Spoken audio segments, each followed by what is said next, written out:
Wow. Hello. Hello. Hello, hello. If I recall,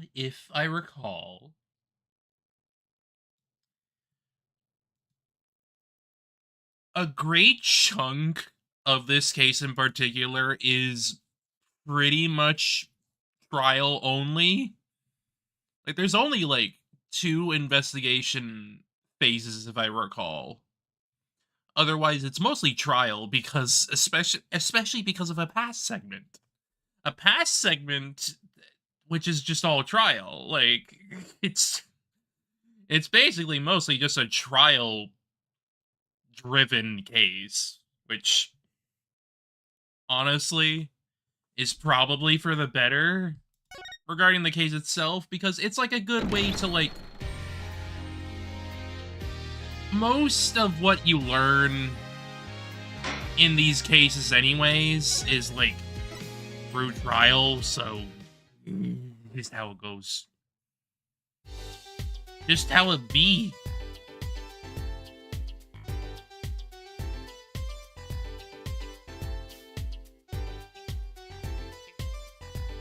Oh good, I didn't need to move it that much. Good.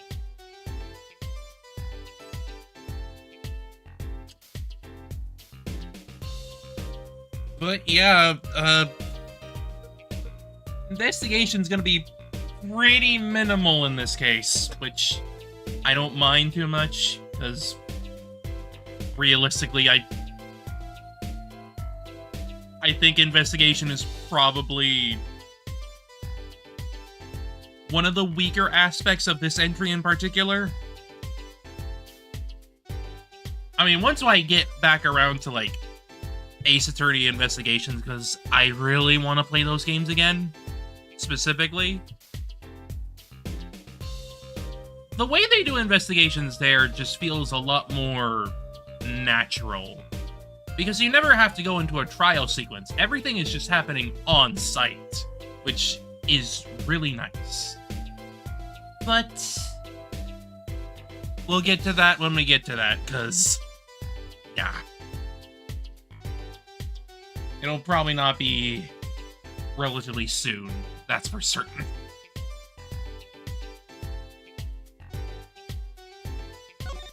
But we need to get more info out of her, so...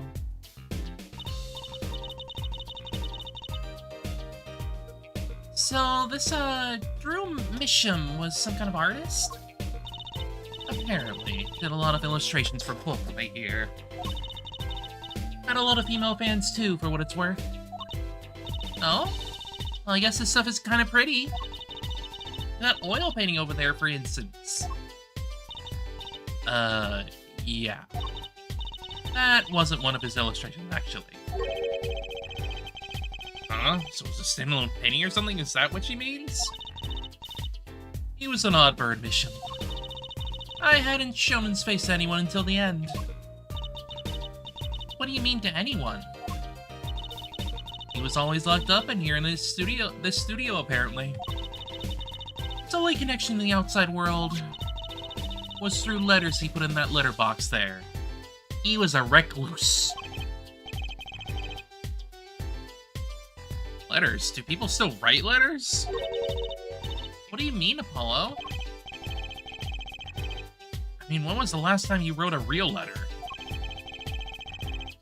Won't most people use email and stuff these days? Not Mr. Misham. Couldn't stand technology, it seems. He did everything by mail. If you thought that way was more artistic, you know? I mean, to be fair, yes. He prefers working with his hands more than he does with working with a screen.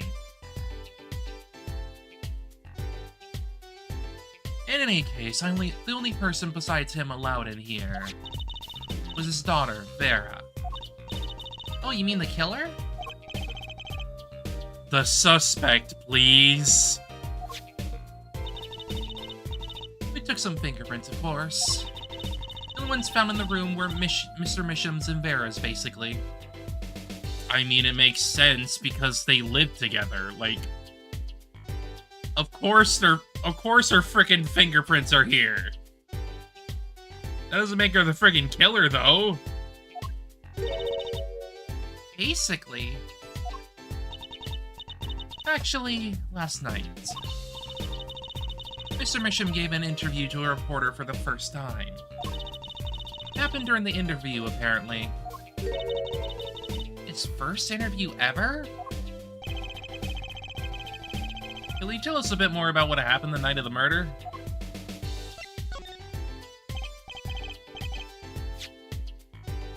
Hey Darth, how you doing? I'm doing alright. A tad sleepy, but that's just what happens after I frickin' eat something in like this this afternoon area. Good. I'm glad to hear. Glad to have you here as well. Even if it's just for a little while, it's just nice to have you here at all. So, this woman, Vera, Mr. Misham's daughter, right? Yep, a real sickly girl ever since she was little. Hardly ever went outside. She'd kind of give off a withdrawn sort of aura. She was homeschooled by her father, apparently. It was quite a scene when they took her to the detention center. She was screaming about how she'd die if they took her outside. That does sound like a scene. In the end, she agreed to leave as she was allowed her good luck charm for company. Her good luck charm? Apparently, she has this charm that magically gives her the courage to go outside. Why can't I ever get a normal client? Okay, but like, getting a normal client would make it quite a lot more mundane, my guy. You gotta have a little quirk. Little quirk that makes him stick out. Why would a shut-in daughter kill her own dad? Don't look at me. So about the poison, was found to be in his coffee, right? No, not precisely. Not precisely? What does that mean? It means see it for yourself, I think.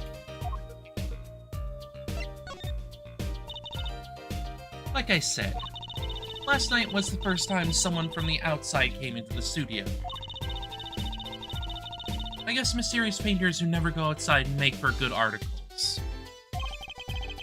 It just so happened that he died the night of his first interview? At around 9 p.m. every night, Vera always made him a cup of coffee. Last night he drank his usual coffee and suddenly became violently ill.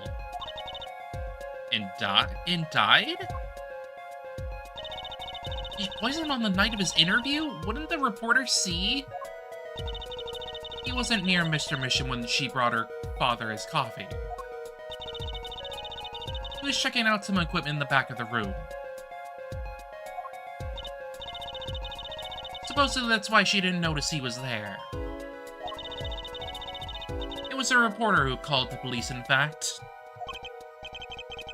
Wait, but why is she the suspect? If anyone's suspicious, it's a reporter. Yet the reporter never got near Mr. Misham's coffee. Even Vera acknowledges that. Regardless, I want to know more about this reporter. The reporter. Ooh, boy. Oh boy, oh boy, oh boy.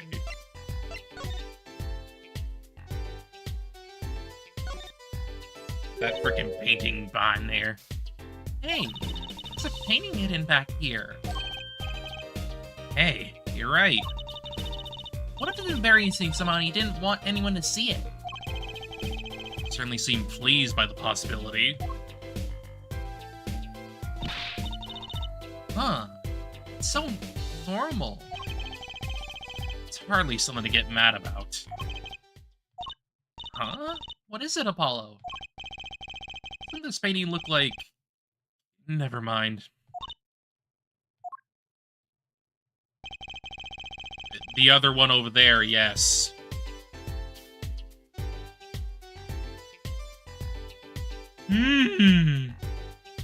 Forget a professional opinion on this.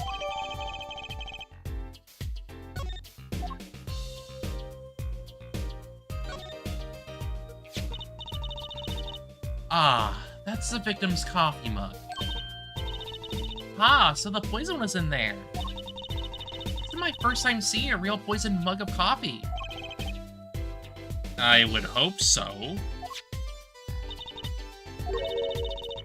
Poisoned coffee, not exactly, actually. What do you mean?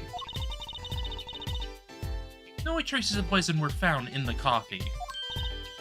What? You'll have to figure out the rest yourself. I'm officially not on your side, after all.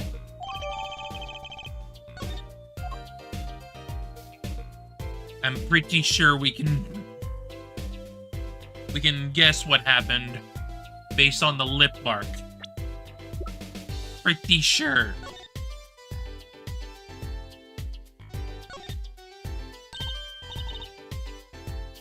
Hey, look there! That stain doesn't look so healthy, Apollo.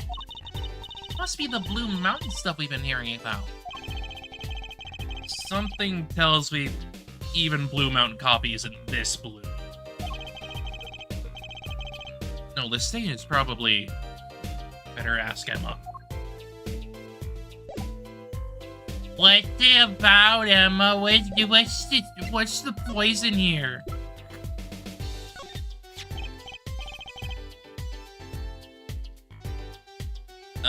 Emma, about this mug. There's a pale blue, residue on the rim. That? Yes, well, it's just a rumor. But I've heard there's a kind of coffee called Blue Mountain. I'm pretty sure it isn't actually blue, Emma. Oh, right. Okay, you got me. That's left over from my testing spray. Forensic science. I knew your hobby was behind this somehow, Emma. Is that a hobby? It's her literal, like, desire. That's her desired job. She loves her forensics. So what kind of scientific stuff were you up to? This spray, that's what. It turns blue when it touches poison. So the poison that killed the victim was on this mug? That's right. See, it wasn't in the coffee. Killer applied it to the rim of the mug itself. Wow, science is amazing. It certainly is helpful. Maybe Emma would be willing to help us out a bit more. You should try buttering her up, Apollo. They say flattery will get you everywhere. It's certainly worth talking to her a bit more. Look, you gotta get her on her frickin' interests. It's how it works. Emma can help us out here. Don't forget, flattery will get you everywhere with her, Apollo. What are you two whispering about? Well, I was thinking. I mean, what is it we always do when we run into you at a crime scene? What is it we always do scientifically? Ah, you know me too well. Okay. Okay, meaning we can get, scientific now. Oh, I suppose, just as once. Bring me anything you find suspicious and we'll check it out. Like the mug! Emma, about this mug. There's a pale blue, residue on the rim. That? Yes, well, it's just a rumor. Yes. Ah, right. Okay, yes. Your hobby. You're not hobby. Turns blue when it touches poison. So the poison that killed the victim was... Yes. Yes.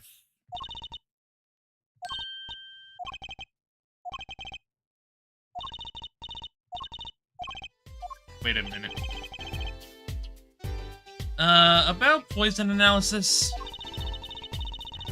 I was afraid you were going to ask about that. See, this solution is used to test for atrophining. Queening. Huh? The deadly poison found in the autopsy. Uh-oh. I know that spark in her eyes. She's getting excited. Best tread lightly. It's one of the most virulent poisons, but it's absorbed into the body astonishingly slowly. It takes at least 15 minutes from the time of ingestion for adverse effects to show. Oh, and guess what? Recent research has shown... That's fine, really. We don't need to know all the gory details. I think I get it. You just spray this stuff on something you want to test, right? Precisely. You can find even the slightest trace of poison with this. I want to try too, Emma. Pretty please? You don't have to ask twice. I already used it on everything suspicious, of course. Yay, let's give it a whirl, Apollo. Ah! What are you doing? Just see if I got a reaction off of you. How's this for a reaction? Never do that again. I'm not poisonous. Tell that to those hapless witnesses on the stand. Let's just get down this checking for real poison, shall we?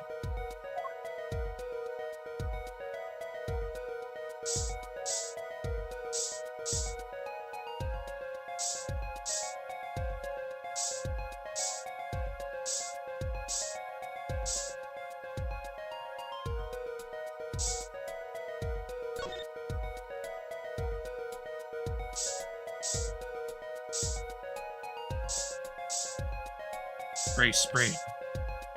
Spray.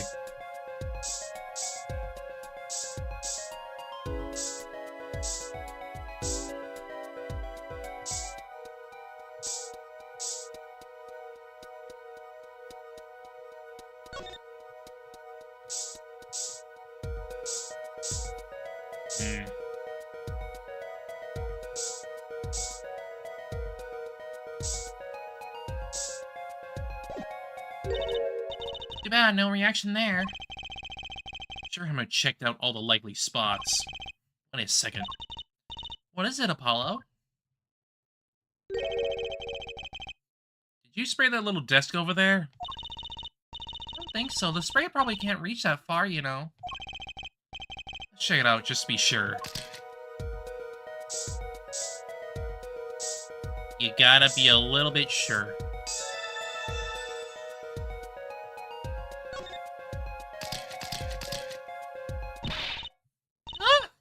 Reaction, Apollo. Oh. Where? Inside of that cute little frame. Look. Look at that. Nice going, Trucy. I'm known to work magic. Never mind that I was the one who found it. Why would the inside of that frame have poison on it? Found the only other place that was poisoned in any case.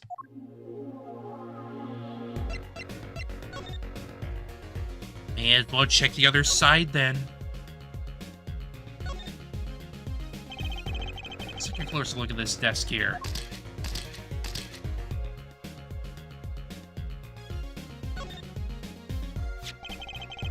This envelope has been opened, resealed. Oh, I know how to do that. Take a pot of boiling water and hold the envelope up to the steam. The glue melts and it opens. Cool, huh? Whoever did this wasn't so delicate. You're right. Looks like they just ripped it open and stuck it back together. Huh? The postmark on this letter is from 7 years ago. Why'd someone open a letter then reseal it again? Better hang on to this.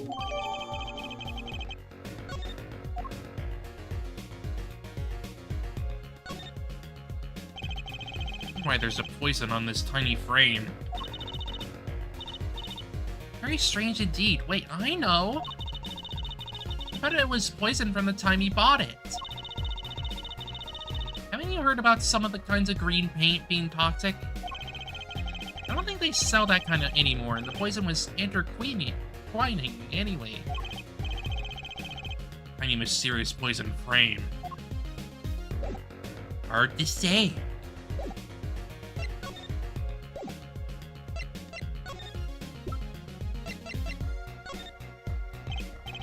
Emma, about this. Oh, that. Yes, why, that's a bright red envelope. She sure is jumpy. Someone opened this, didn't they? My lips are sealed. Your lips are sealed? That's a first. I mean, you know what's inside the envelope. Sure, I read it after all. Ah, you mean they were the one who ripped this open? Ah, please, I would have steamed it open. She did sneak a peek at it, apparently. Know that I have a powerful weapon on my side. Weapon? Yes, the use of tools, highly specialized tools for information gathering. Tools I wouldn't mind getting my hands on. Did you try flattering your Apollo? They say a little praise can open big doors. Never heard that one, but it's good advice. Let's try talking to her some more. About that envelope we found. I was wondering if you could help us out with that tool you were mentioning. You want to know about my tool, do you? It's called an X-ray analyzer. X-ray? Like the X-rays you get at the dentist? That's right. At least that's what I call it. Huh? It has a real name, but it's much more complicated. The X-ray's spectralization. Spectralization.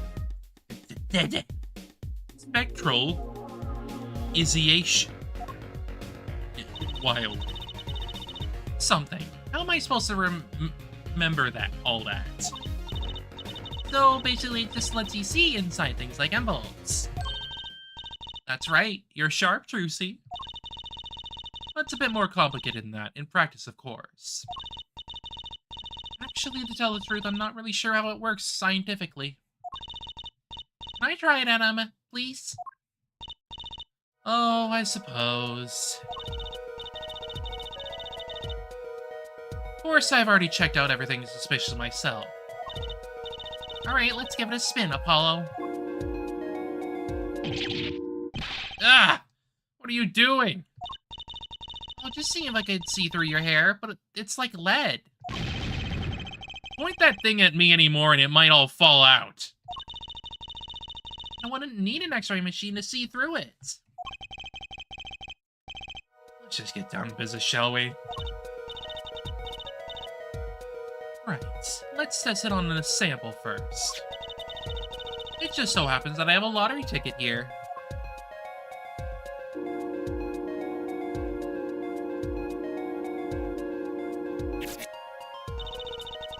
You set the sample in the device like so.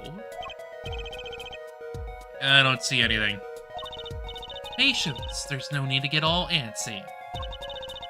Look at the right side of the screen, that's the layer view of the envelope. Layer view? You got it set to display the outside of the envelope, now see? Actually, it's quicker to just have you give it a try. Turn that dial there for me, would you?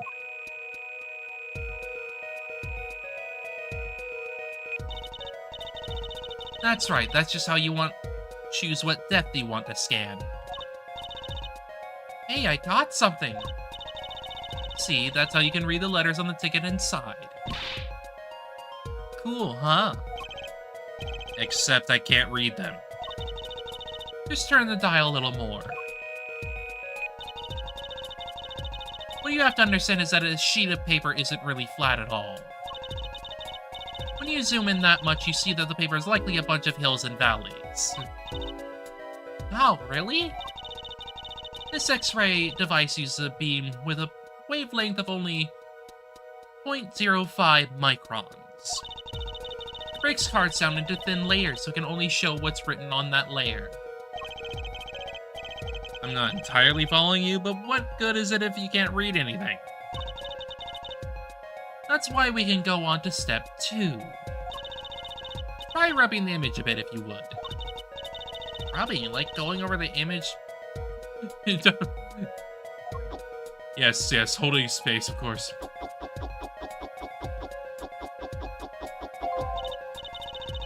There, that fixes the image on the screen. Now turn the dial again just a little.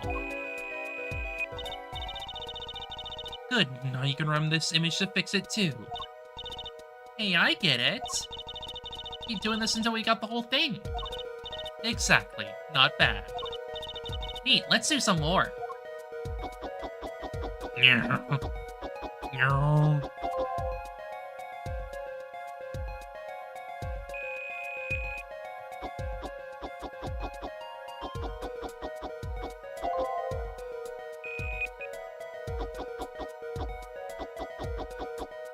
Try again.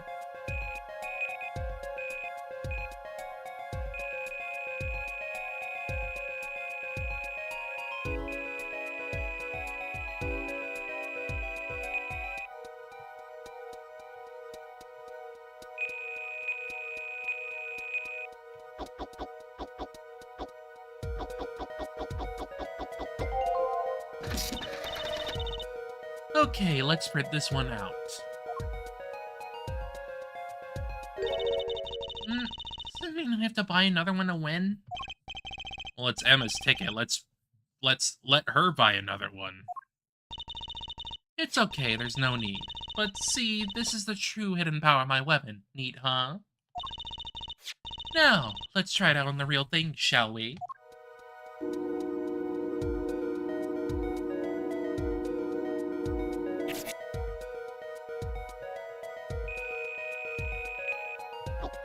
Rub, rub, rub, rub, rub, rub, rub, rub, rub, rub,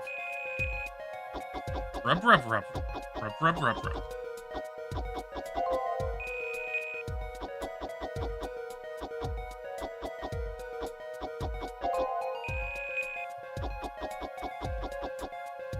Rub, rub, rub, rub, rub, rub.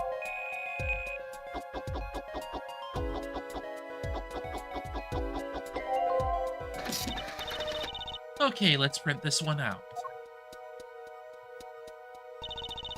Someone deposit $100,000 in Mr. Misham's account? His paintings must be really valuable.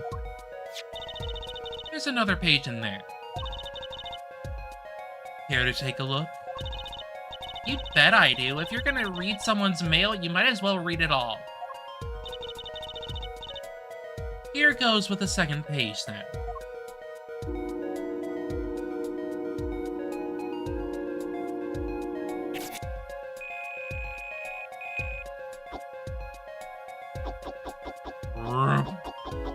Rip, rip, rip, rip.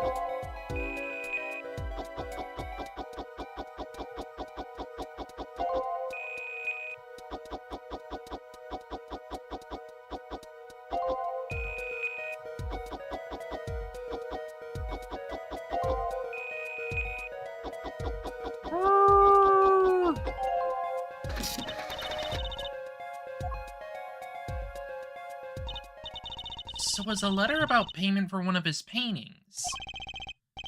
All the secrecy, though. And what? Why was this letter the only one in here? It's 7 years old, right? Maybe it has some special significance to him. Well, Emma? Well, indeed. She knows something she's not telling us. Looks like she's keeping mum about it.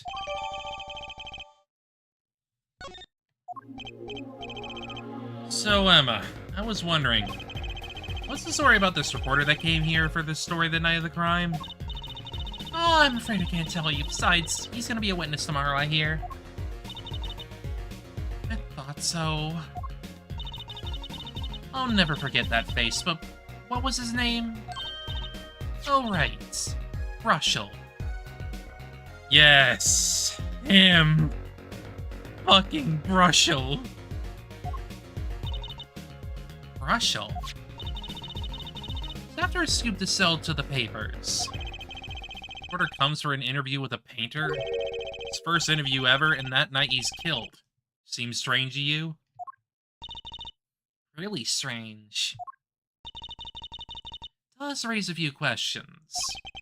I'd like to speak with this reporter if I could. Well, I hear he's on the beat today, too. He said something about covering a magician. Magician? It's not true, and there leaves only one other person. It wasn't Gramarye by any chance, was it? Yeah, something like that. He's got some big show lined up a year. I'm interviewing Volant Gramarye. So I'll be heading out to the Coliseum again sooner than I thought. Here, I'll give you that reporter's card if you want. Oh, excuse me. Dude. Time to go to the Coliseum.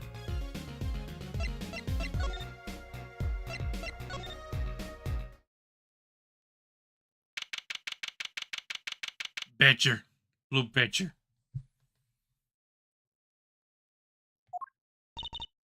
Woohoo! This is it, Apollo. The place where magic and dreams converge.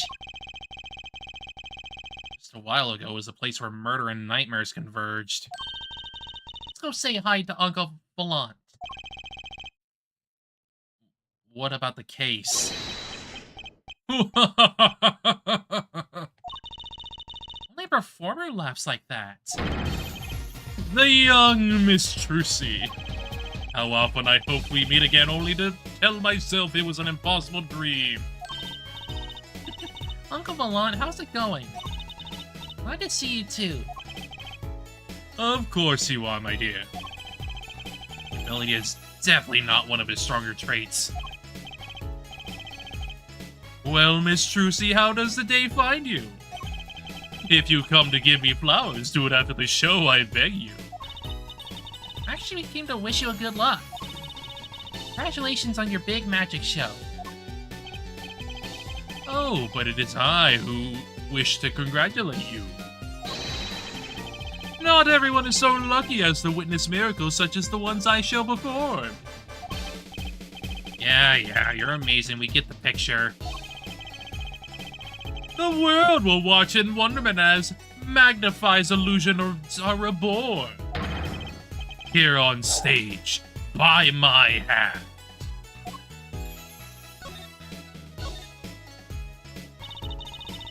Everyone's talking about the big magic show. Is it true that the Gramarye miracle is back after a 7-year absence? Miss Trucy, I must apologize. This show and this honor should have been his. Patty. My co-magician in training, Zach Gramarye, and if that terrible thing hadn't... It's okay. Father was a great magician, Trucy. If you were alive, then I, Valiant Gramarye, would have been proud to stand upon this stage as his assistant. Thanks, Uncle Volant. You know, I'm happy you're doing the show. I think we get to see the great Magnify's illusions again. She really is looking forward to this, isn't she? I mean, of course she is. It's her passion! My mentor, the magnificent Magnify Gramarye, was a true deity among magicians. A creator god who gave birth to a magic and illusions that defied our very imaginations. So little when I last saw him, I still remember his shows. He did wheelies in a sports car through the air above the audience. then sped off to the outer space faster than the speed of sound. I'm guessing that memory is a bit embellished. For 7 long years, the world has been waiting for a miracle to match this. As heir to the Gramarye Troop's secrets, it falls to me to provide one. It is my God-given destiny. Yes, you, nameless face who speaks for the nameless masses. How can I help you? If the world was waiting, why did you hold off for 7 long years? Appears the lad is uninformed. Perhaps you have heard of the magic known as law, which governs our land? I have, though I'm not sure it qualifies as magic. The performance of Magnify's miracle was impossible.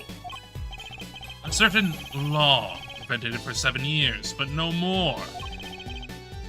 7 years? That phrase sure looks to pop up, doesn't it? And why was that? A little matter called performance rights, Miss Trucy.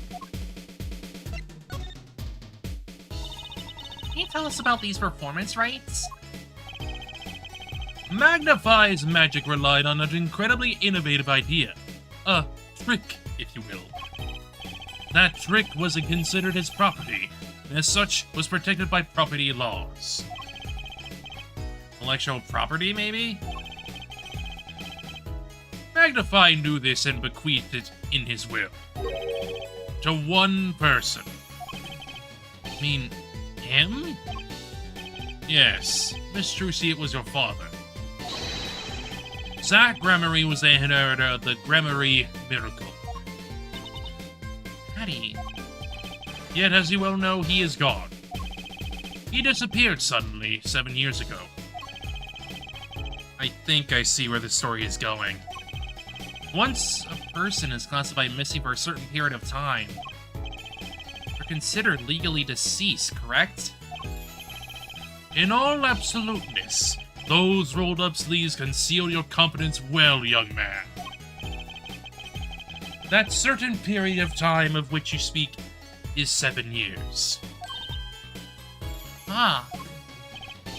Yes, Miss Trucy, though it pains me to say it. This past spring, April to be precise, was the time. Your father was legally declared deceased.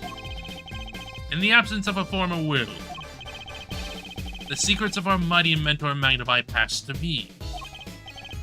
This was, in fact, stipulated in the will by Magnify himself. Is that how it works, Apollo? Yeah, it's called death in absentia. He's declared missing. Permanently. Daddy.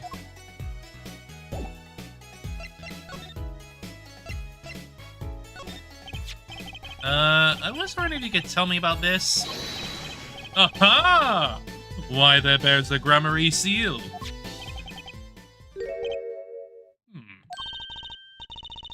Valon? Something wrong? Lucy, where did you get this? The daddy gave it to me. Your daddy? No, my other daddy, Phoenix Wright. Why now? Why would your Lord Daddy? Lord Daddy, that's kind of stretching the whole archaic thing a bit. This signature upon the back, do you recognize it? That belongs to other than Zach Gramarye. What? Daddy signed this? Might I be so bold as to open it? Sorry, but I can't let you do that. What's in this envelope, I wonder?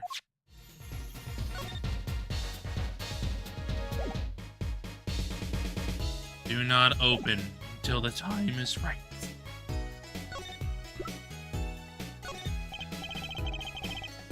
So a journalist was here on a story. All eyes in the universe are upon my stage. All pens to seek to commit to mysteries to the paper. His name was Rushel. Rushel. I think he remembers him. Doesn't look too happy about it. Rushel. That cloying smell of mint when he smiles, yes. Could you tell us more about him? What do you want?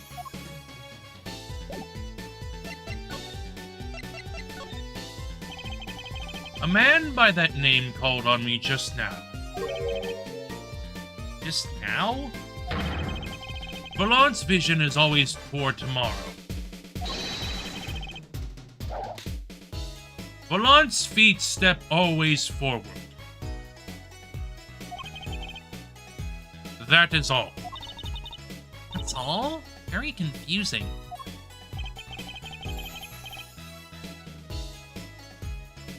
I am to perform a big magic show, yes?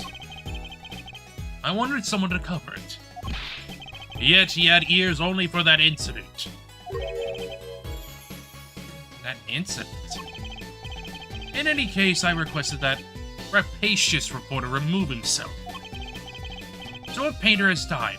What of it? It is but a footnote in the footlights compared to the magic of gramarye. Uncle Vallant, do you know where the reporter went? I recommended he visit that place popular which penalized perpetrators. Detention center? He was a rude individual. Might I see that card? Sure. He would tear apart my respectability. I will tear apart him. Oh, here it comes, Apollo. Uncle Vallant's big magic trick. Is he gonna fix the card? I'm not sure that qualifies as big magic. What happened to the big magic? It is not more miraculous for it to stay ripped. Must have really not liked that journalist. I mean, that's completely fair. Now the time has come when I must return to make my participation preparations. By your leave, Miss Trucy. Thanks, Uncle Vallant. 3 days from now, make ready for a miracle.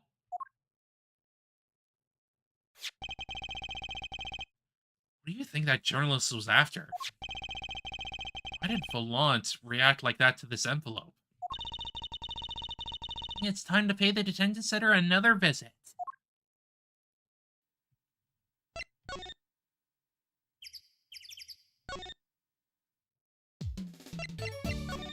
Goes to the detective detention center.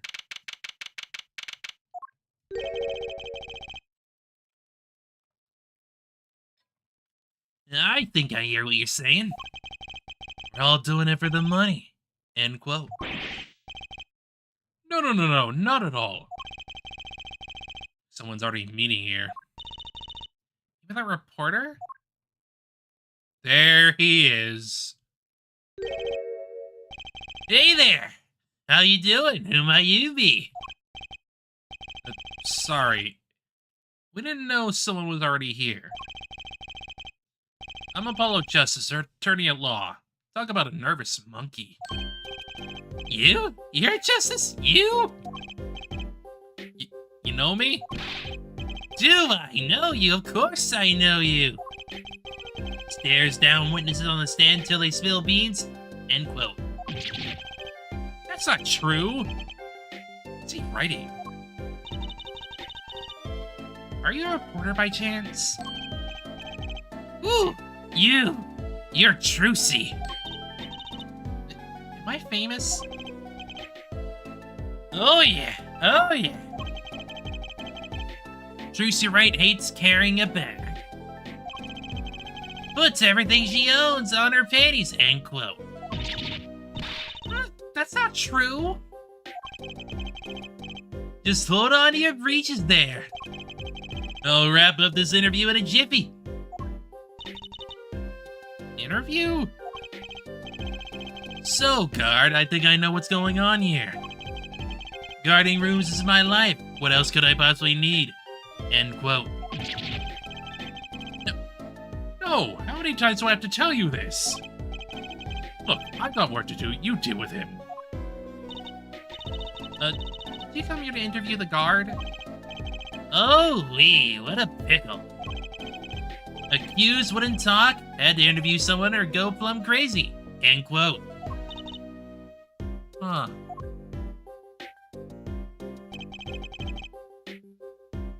Okay, but, like, it's also Vera, like... I think it would be easy for her to close herself off to him because, like... He's kind of a lot. I should have guessed. Where are my manners? Name's Brushel, Spark Brushel. I'm not picky. Journalist just closes his eyes, writes. End quote. It's like nozzly strong mint smell every time he grins. It's because he's disgustingly clean. Until you've been interviewed by me, you don't know what thrilling is. Wild romp through crossroads of mayhem. Madness. End quote. I can see that. Something again. It's a reporter, maybe he knows something.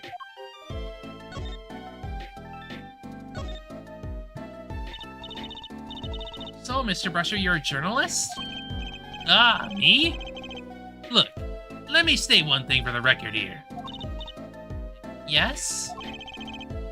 I'm the interviewer, you understand, yeah? I'm the one asking the questions here. End quote. Okay. For instance, you think a movie director watches movies? Yes. Of course they do. Why would they... They have a reason to become a movie director because they watch movies. Movies can give them inspiration and, like, have more appreciation for the arts. Like, yes? Duh? Well, you think he probably does? Exactly, I knew you would understand. Huh?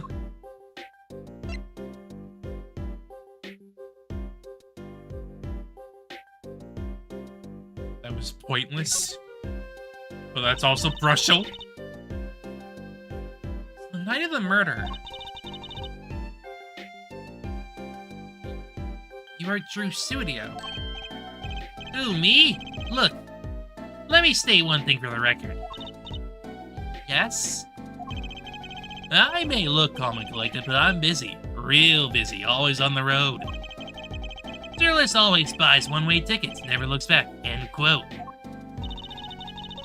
I understand that philosophy, but... You want to know the thing about one-way tickets? Once you use them, they're gone. All because you have to give them to the guy at the airport. Sure enough. Don't they give normal tickets away too? Exactly, see, it's the same thing.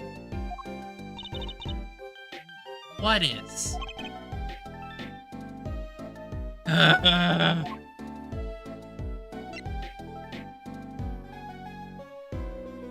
You're dodging all the frickin' questions, man. So you went to do a story on Drew Misham. You never had a story done about him before. That's right. Look, let me state one thing for the record here. What? I'm sure you're gonna want to know about my source. What tipped me off to Drew? Why did they interview in the first place?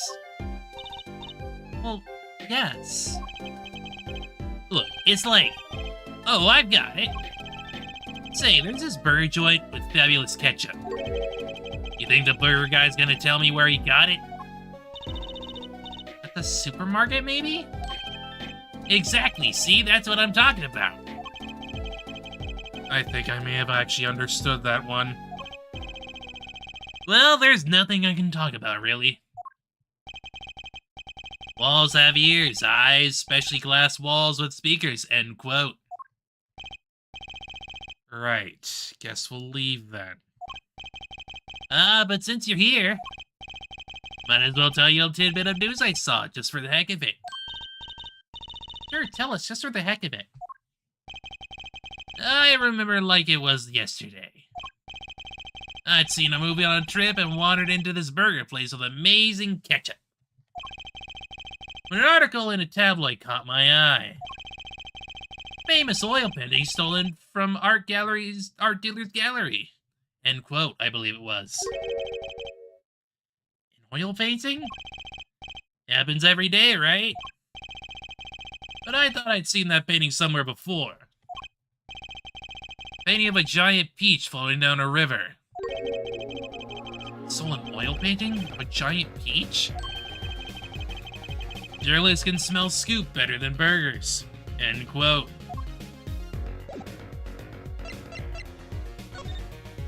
Right.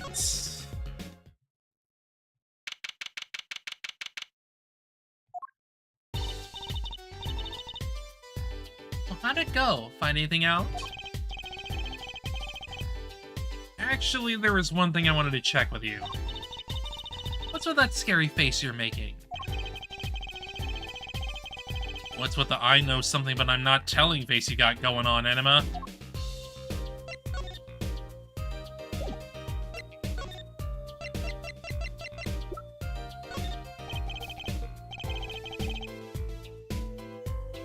This painting came from behind that dresser. Ah, yes, so? It was stolen, no? I was hoping you wouldn't figure that out.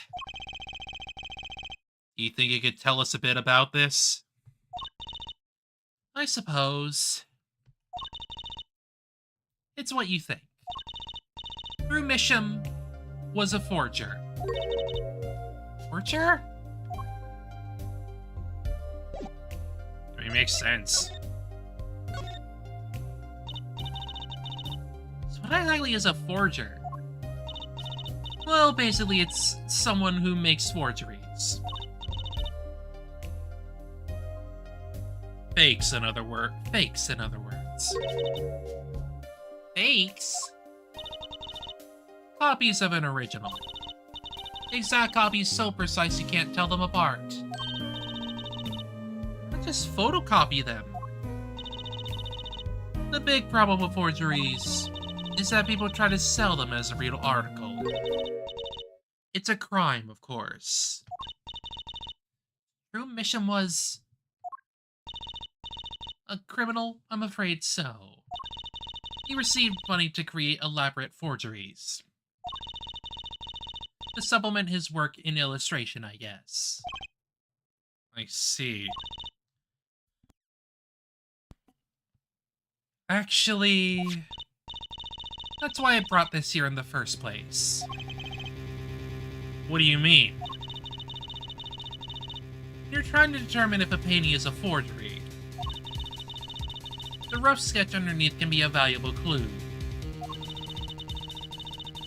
Rough sketch is like practice for the real thing. Like doing a magic rig in front of a mirror before you go on stage. Not in the case of forgery, not necessarily anyway. Know what the finished product is going to look like after all. Oh yeah, I guess he would. That's why I brought this. I'm going to use it to see what's under the paint of the finished pieces. Get it now. Not that I really needed to go to such lengths. Seeing how one of the paintings was already half finished anyway. Still, it'd be neat to see Mr. Misham's rough sketches. I don't like what he was drawing when he thought no one was looking. True. That would be interesting, maybe valuable to our case. You should try buttering her up, Apollo. Butter will get you everywhere, they say. Please, Please.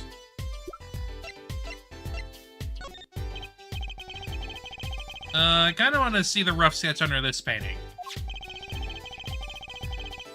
Wondering if your tool there might be the do the trick. Oh, fine, fine. Just this time, too. Let's check it out.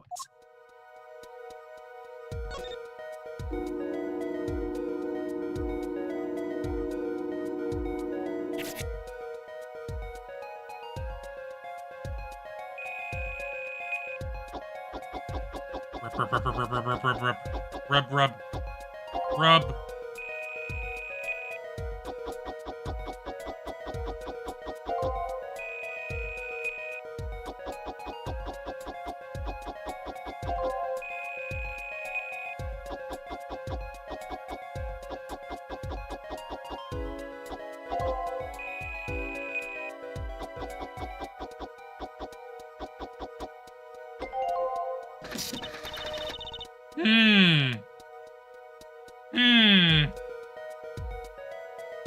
Something familiar. Okay, let's print this one out.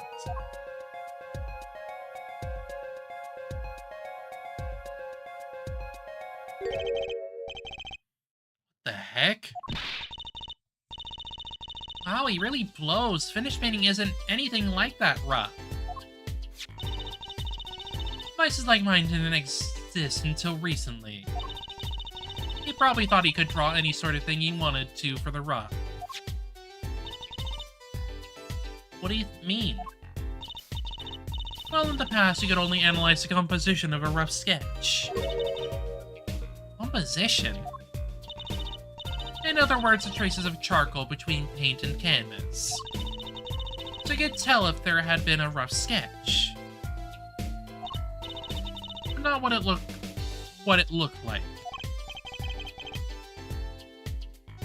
Ah, I think I follow you. So, in essence, it wouldn't matter what was underneath the finished painting.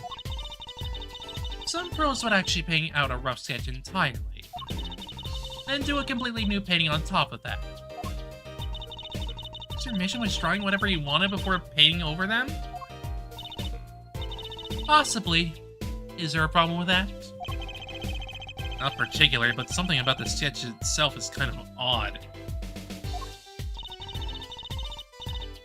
You're awfully silent all of a sudden, Apollo. Think we need to check out one of the other paintings?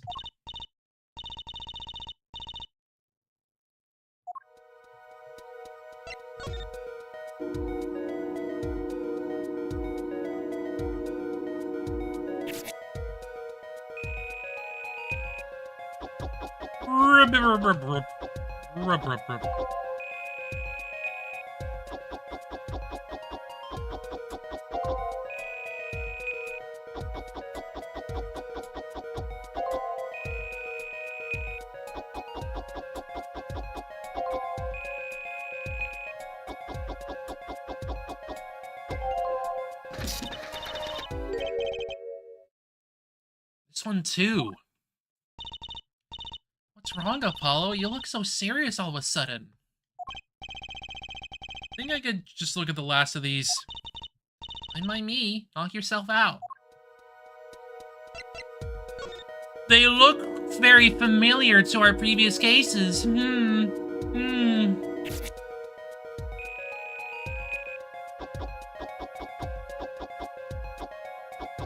Almost like something was planned out from the beginning.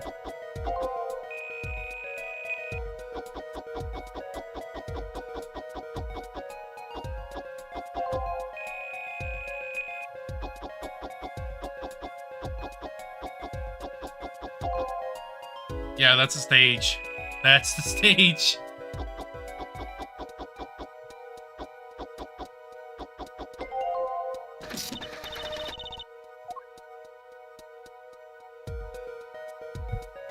Every single case from the beginning was planned out.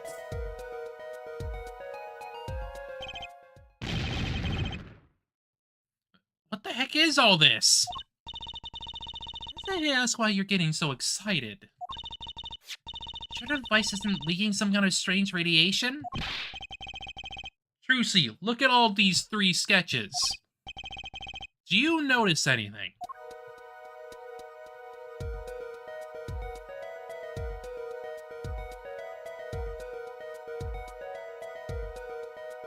It's all connected. Ah! Ah, they're there. Now you're both white-sheet. What's going on? These sketches are of the 3 cases I worked on. What? The murder in the poker room at the Porsche Bowl Club. The dead man pulling the noodle stand. And then the events that transpired during the Gavineers concert. What could it mean? How could he have drawn those things, and why? That's what I want to know. Wait, Stream Misham. Your father? Give me a break. Does that seem even remotely possible to you? Never even heard of Drew Misham before. Haven't even seen a picture of him. Where my case is drawn on his canvas. Every single one of them. Couldn't have been a coincidence. Just who was this Drew Misham, and what did he have to do with me?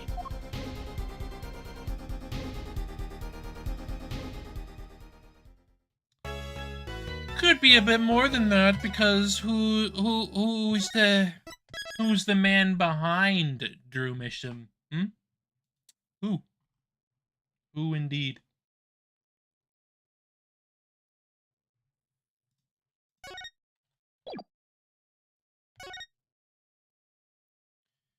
And now, trial time for most of the rest of the case.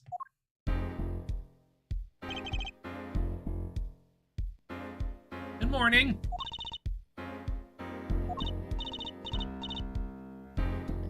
So you're Vera, right? I'm Trucy. Trucy Wright. That's right with a W, but not right, right? We're on your side. You can tell us anything, please? Good morning. She speaks. Not bad, not bad. I think you do better with a little smile, you know? So pretty. You need to sell yourself, you know? Trucy, let's take it easy for starters.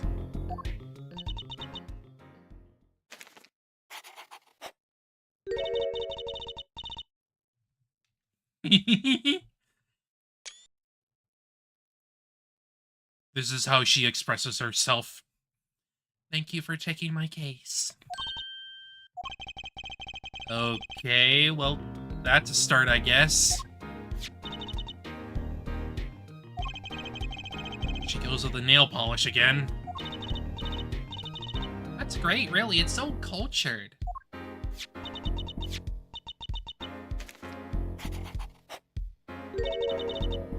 Want to try? Oh, really? Girls. Apollo, what are you talking about? The victim, Drew Misham, was a forger. Stolen painting was found in his studio. Life of crime, really. Maybe one that led to his death.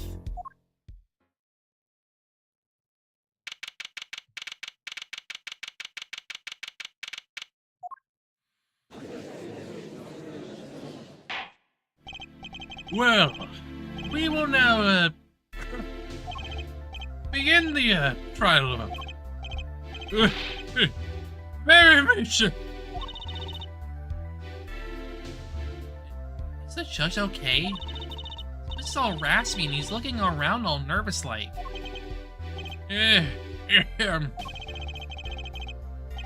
Repercussions of today's trial will most likely be felt for a long time.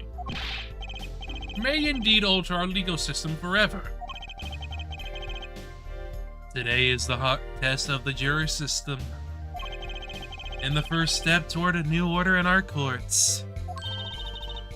Daddy's secret mission. The jurors will function like a jury. It is hoped their inclusion will help the courts to better reflect the people's will. Why aren't there any jurors in the courtroom? 3 closed-circuit cameras watch this courtroom at all times. The jurors have access to everything that transpires. Jurors, judge well and judge cool. Now see here, Prosecutor Gavin. I was going to say that. Ah, my apologies here, Judge.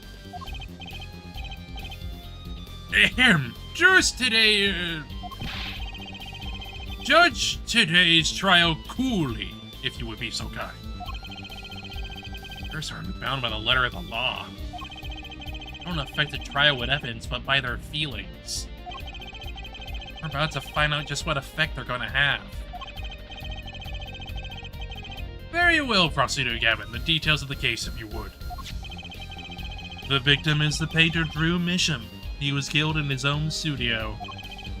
His coffee was poisoned. By whom, you ask? But none other than the defendant, Vera Misham. Objection! There wasn't any poison in the coffee. Achtung, someone has been doing their homework. Indeed, poison was not present in the coffee, but on the mug itself. The mug? Ah, a residue was found on the rim, I see. The autopsy report describes the manner of our victim's death. The court accepts this as evidence. According to this report, the victim's death was caused by atropine poisoning. A chemical compound that does not occur naturally. Lethal dosage is a mere 0.002 milligrams. A touch of aquinine in the body is a touch of the reaper's scythe. Very well, Prosecutor Gavin, you may present your witness. I have for you today a simple man for a simple case. A man who witnessed the murder in its entirety. Journalist, no doubt.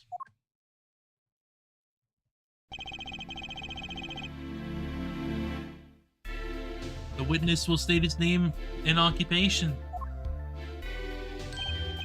Ah, right. Well, for starters, my name's Mark Brushel. My job is a lone observer of the world. In other words, a freelance journalist, right? If you don't mind, I'd like to state something here for the record. Yes, Mr. Brushel? I dislike conclusions, specifically the aspect of jumping to conclusions. Then maybe you shouldn't lie. Preconceptions make park sandbox an endless desert waste, end quote. But you are a journalist. Said so yourself yesterday. Well, that's true, yes. But you must understand, I stand before you today, a man with a dream. I'm offering you my testimony in exchange for exclusive rights to the story. Scoop turns Mr. Brushel into that Mr. Brushel, end quote. Let's hear your testimony then, shall we? Simple case, eh, Gavin? For me, the jury is still out.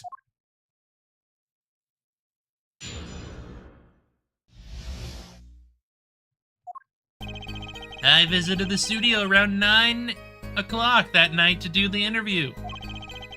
The first outsider entered the atelier.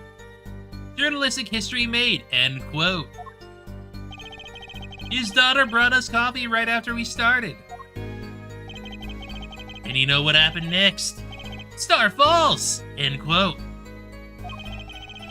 No one else entered the room besides her the whole time. That does sound like a simple case. Unless you were the one who poisoned him. What are you saying, Judge? Ahem. Need I remind you the cameras are rolling today? I felt the need to be a bit dramatic. You didn't do it, did you? We do anything like that? Come on, that's like newsmaker making the news, end quote. Or even contemporary witch hunt, end quote. I know, wild accusations rock courtroom, end quote. Rock indeed. Kevin sure looks like he's having fun. I'm so happy for him. I mean, hey. You gotta have fun in the chaos. That's all you gotta do. Very well, Mr. Justice. Your cross-examination, please.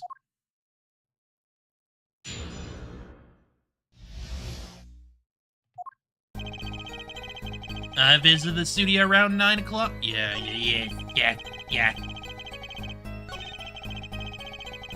I'm gonna press your fourth one.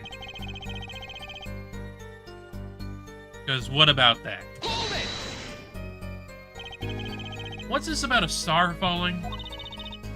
Star falls, huh? Like an old telegram.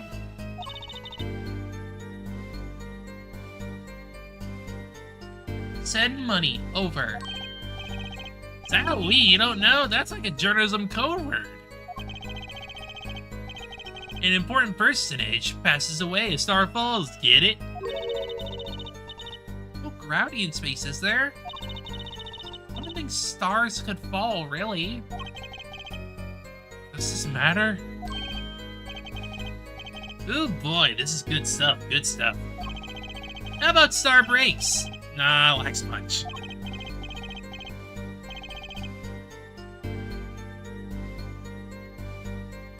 I know. Star dies.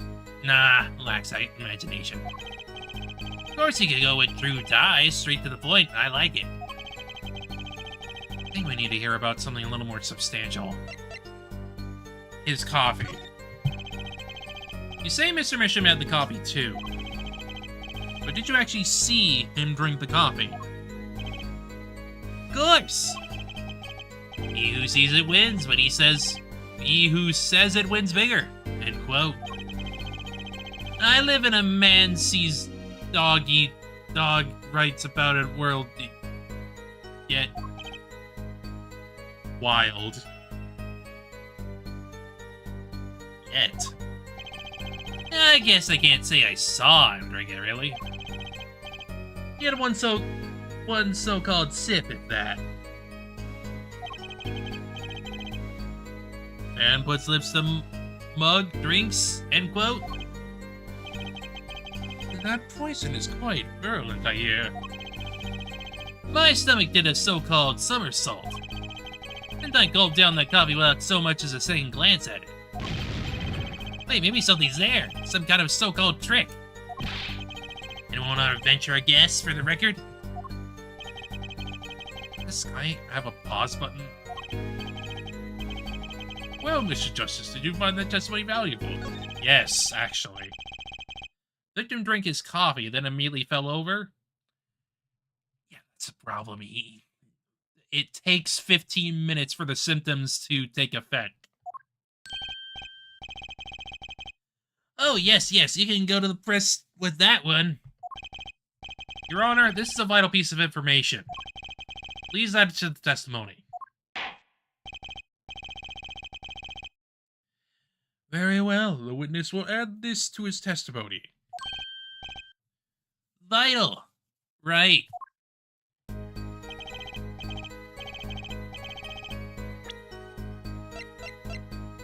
Yeah, about that. Objection!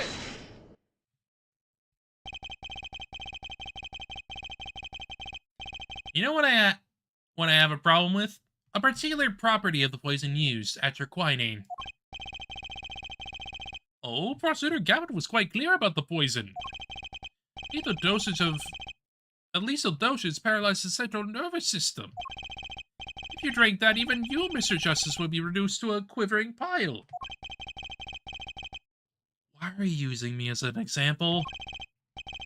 Unfortunately, we weren't told everything.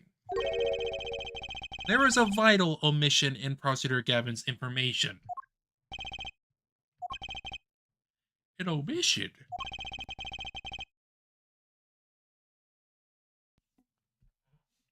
Natural quinine is as virulent as he says.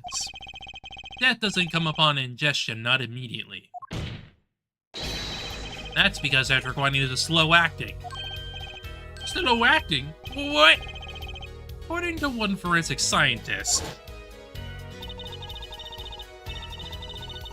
Indeed.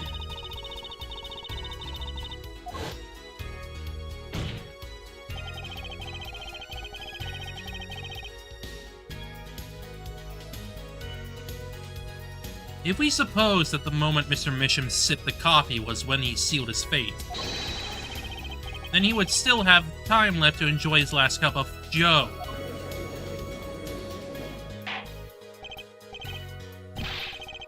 What's the meaning of this? What the defense says is correct. Why, that contradicts the entire testimony we just heard. Well, Mr. Brushel, anything to say on the record? Slow acting. It was virulent, alright. Even then, it already began digging its claws into the journalist. He's working on his scoop. Objection! It's Brushel, yeah?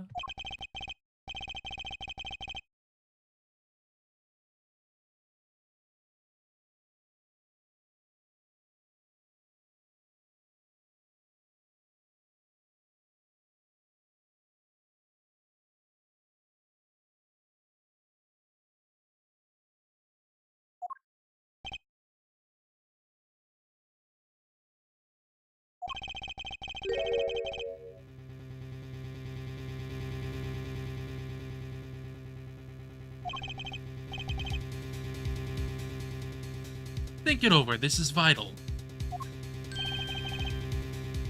You know what I think? I think that was a not-so-subliminal suggestion, end quote.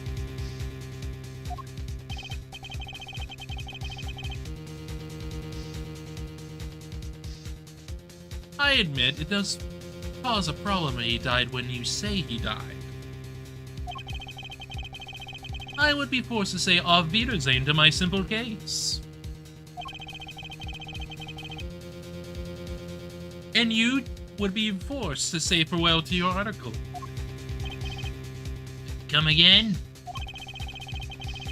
You can't write a story based on conjecture, can you? And as the case drags on, our other reporters will pick up your scent. And you'll be forced to kiss your exclusive scoop goodbye. Scoop. Look, wait. Just wait a second. Just 1 second. We're waiting. Out with it. I think I just scrawled a so-called important detail. A revival recollection, end quote. A story survival, end quote. Turning utterly confused, end quote. Actually, I did notice something when I visited the studio. I heard of poison that it takes its sweet time, see? Not what I've been saying for the last few minutes, apparently.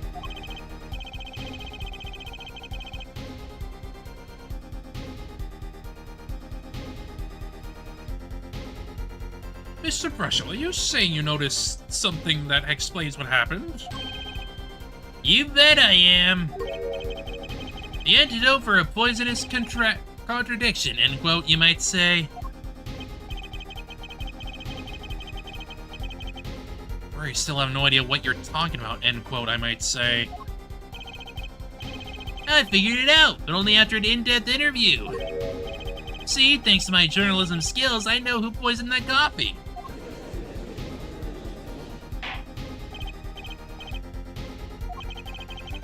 As far as I can tell, the witness is standing by his testimony. That Mr. Misham died the instant after he drank. Of course I'm standing by my testimony. And my dream of exclusive rights to this story. I suppose it was too much to hope for. What was? Of course he wouldn't choose a simple case, not him. Him? Phoenix Wright, who else? Octoon, Airbrush, report for us if you would. What is it that you noticed? Octoon, baby. This court is a critical trial of the jury system. I'm afraid no room for doubt is permissible. You will testify to the court about what you noticed.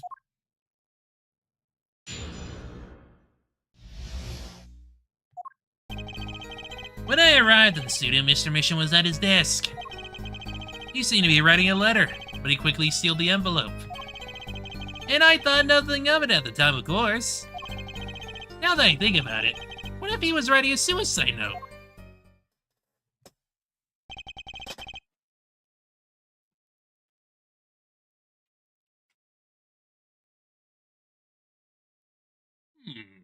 A suicide note? Yes, he had this look on his face. Man faces inscrutable as a quadratic equation, end quote. Suicide? Or Mr. Misham?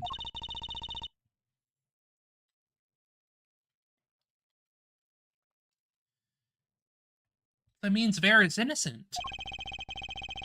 Would someone commit suicide in the middle of an interview? Oh. Very well, you may begin your cross-examination.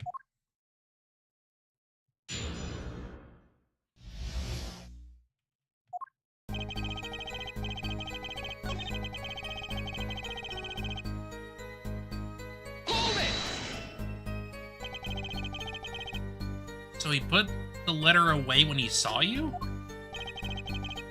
Early reporter gets worm, end quote. That's my secret. Not sure I follow. It's the night of the interview. I arrive 15 minutes ahead of schedule. The handle turns, the door opens, and I barge in. Are you sure that's okay to do? I mean, isn't that unlawful entry, really? Mr. Misham sure seems to think so. You should have seen him. He crammed his letter into that yellow envelope as fast as he could. I know a secret when I spot one, and that was one.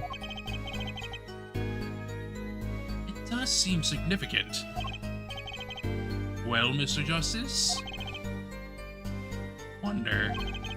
Let's have the ring of something important. Add it. Hence finds this testimony vital, Your Honor. Very well, please add it to testimony then. Hey, why not? My account comes free of charge.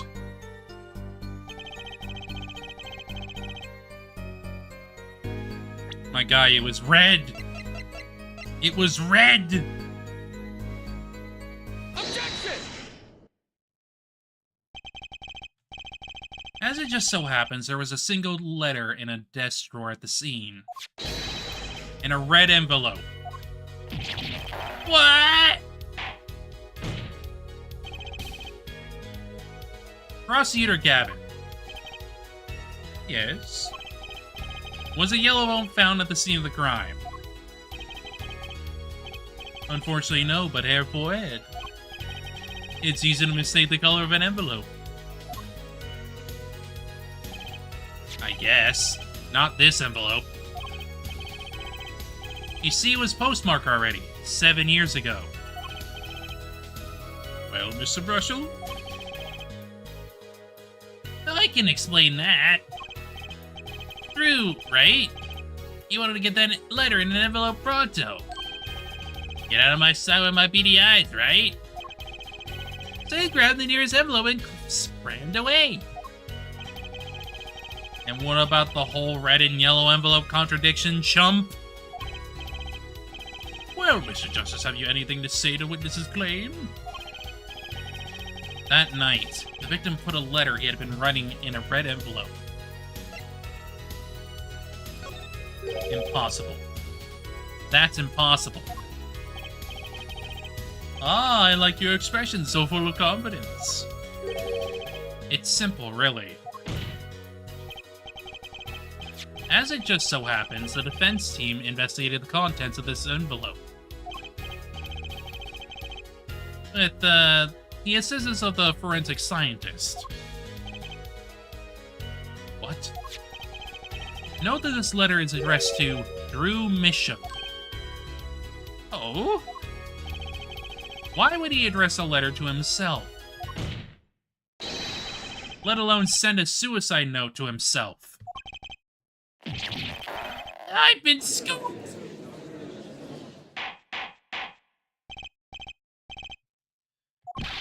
Mr. Brushel, can you explain this to the court? Oh, my. How could I forgotten? I suppose this happens to the best of us. But it gets old, forgets lots, end quote. I'm still waiting for an explanation, Mr. Brushel. Well, that's the thing, see? After he put his letter in that envelope, Mr. Mission sat there searching his desk drawer for something.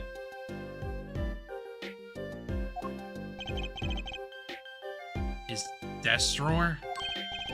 Yes, a stamp, a so-called postage stamp, end quote. A stamp? Whatever for? Well, to mail his letter, what else? And then, why yes, I think I saw him put it in his letterbox. Yes, it was a yellow envelope, and he put it in that box. Apparently, this yellow letter has not... Oh, how I wish it did.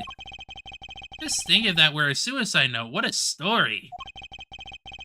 Star writes suicide note in front of reporter. False, end quote. As I was saying, that has nothing to do with this case. That said... Yes, Your Honor? Makes me wonder about the contents of that red envelope.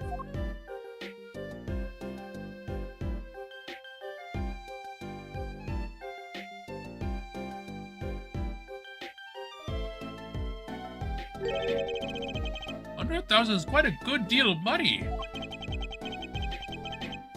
So this was from 7 years ago, yeah? So am I finished? Here, I mean, am I finished here? I was thinking, you know, going home to start writing.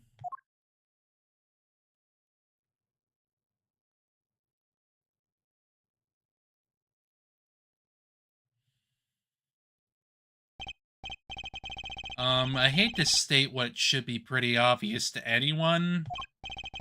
When you catch the scent of a story, you make that, rather unique face. Ah, come on! Dirty has an active imagination. Little else, end quote. Even I noticed something, and my eyes aren't what they used to be. You know, I'm starting to understand what all this perceiving stuff is about. Just an act of imagination, end quote.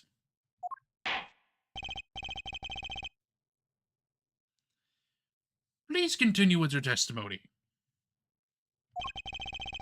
Tell us about the scent of a story. Hey, I'm the one asking the questions here, usually.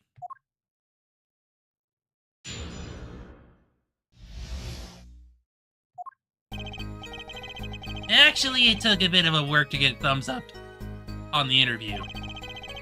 Porter Legend's story gets his interview, end quote. Story concerned a certain case from 7 years ago.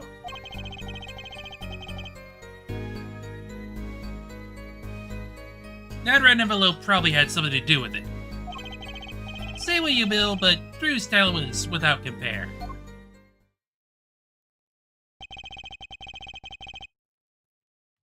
So you threatened to go to the press with his story. That's how you got your interview. Blackmail. Oh, yes. I mean, no. No. I wasn't exactly black. I mean, yeah. Something wrong, Mr. Brushel. Look. This is my story. My tidbit. Journalist's info is livelihood, end quote. I see. What do you have me chatting away in here? What's going on out there? What if some Wally Wordsworth or Sally Scooper gets wind of my story? They could be going to the press while I'm going to waste. Court feels your pain, Mr. Brushel, Mr. Justice. Let's pick up the pace. Certain case 7 years ago. Wait, 7 years ago? 7 years ago.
You're sweating.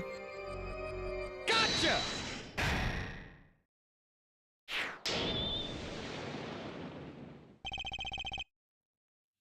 Sweat much, Mr. Brushel?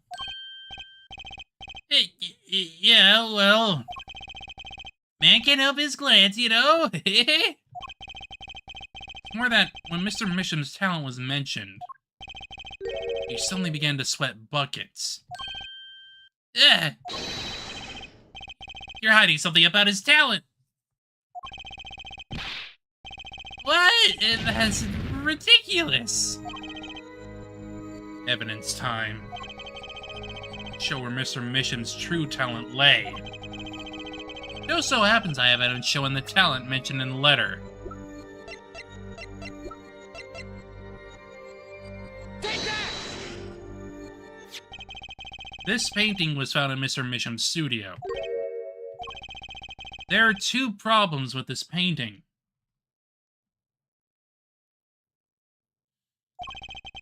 The first of it wasn't painted by Mr. Misham. The second is there was another painting in the studio, which looked exactly like this one, except it was only half done. Then we have a letter discussing a payment of $100,000, which suggests a certain business operation. The business of making forgeries.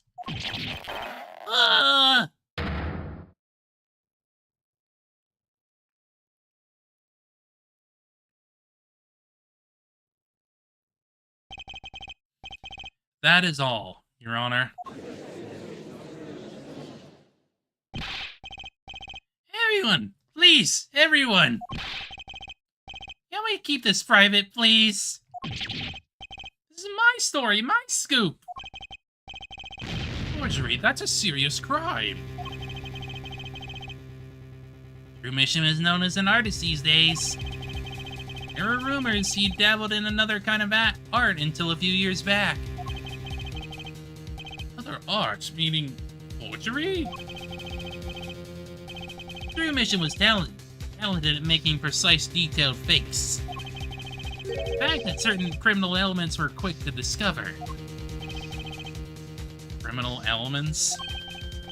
What? You can't seriously be talking about... Exactly. I'm talking about forging evidence.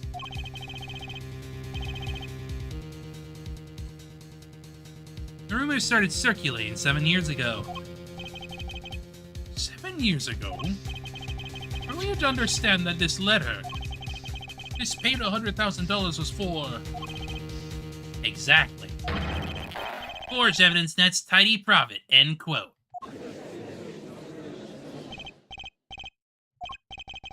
It's like our victim was living a double life. Aha, this is my chance. The victim had ties to the criminal world, correct? How could it? He could have had plenty of enemies we know nothing about. Objection! This is my first time hearing of this criminal world. We certainly found no criminal connections when we conducted our investigation. Objection! How do you explain all this money? You have to admit there's a possibility of some illegal activity here. Objection! But there is no proof tying this letter to our case. Our case was and remains simple from the beginning. Only the defendant could have poisoned that mug that night. And you, of course. Hey. The only thing I poison is my pen when I'm writing reviews. Mr. Brusho, your testimony to this point has been quite unreliable. Don't speak well of your reporting acumen. What are you talking about? My journal is rock solid. And it was so solid you could stand an elephant on it. End quote. In any case, let's hear a summarized recap of your testimony. If we can ascertain the situation in that studio from the recap, the trial is over. Oh, what's he talking about? The cross-examination showed Mr. Brusho didn't have a reason or means to poison him. Because there's no other suspects. The killer had to be Vera, that's what. This next testimony is our last chance. Mr. Brusho, your testimony, please.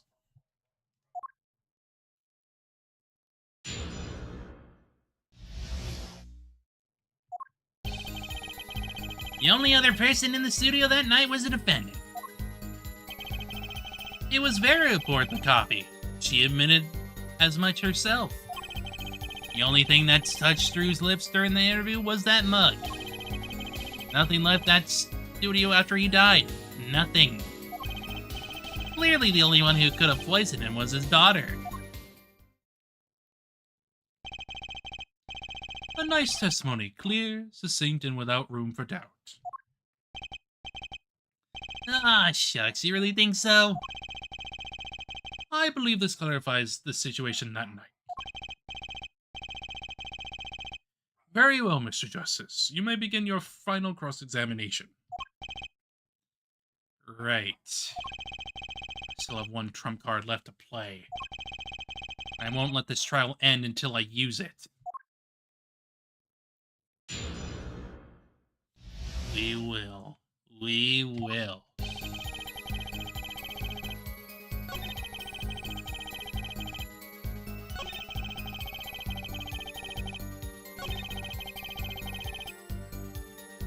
Are you certain of that? Hold it!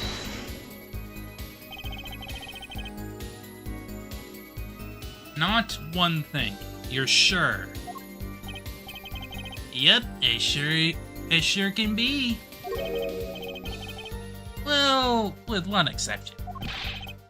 One exception? What? Chandler Sparkbrush does interview, leave studio, end quote.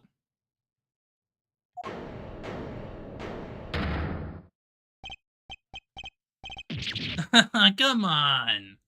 The joke, get it? Not funny, I know, but still. Something leave the studio on that night? it sound familiar? Where have I heard something like that before? Now that we've proven our witness is a comedian of sorts, I'd like to turn to our defense attorney before returning to the testimony. Do you have any idea what, if anything, might have left the studio that night? I think one thing might very well have left the studio that night, actually. A certain something that has vanished from the crime scene. By which you mean... something other than our witness? Of course. Don't tell me. Vera mission? Believe me, any comic relief I may provide is entirely unintentional. Let's see what you've got for us, Mr. Justice. This thing wasn't at the scene of the crime, so I can't show it to you. But I do have evidence that shows that how it could have been taken from the scene. Take that!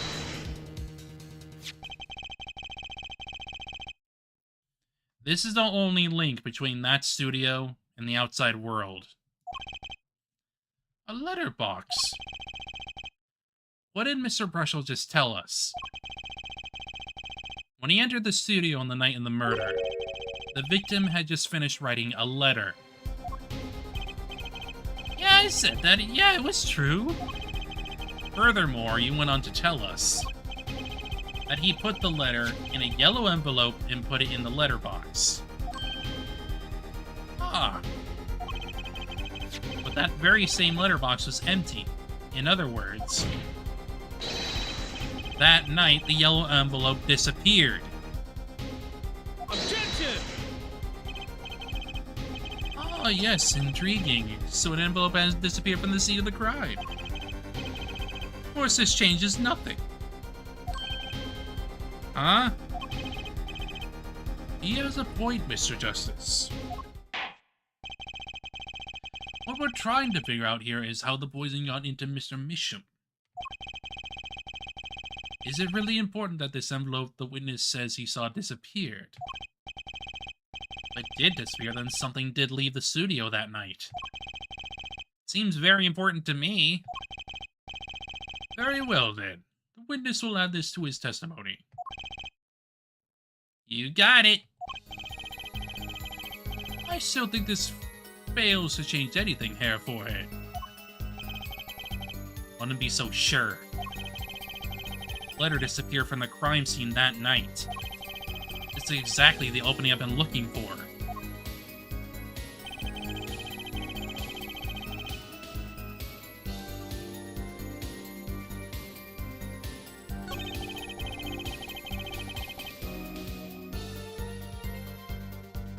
Hold it!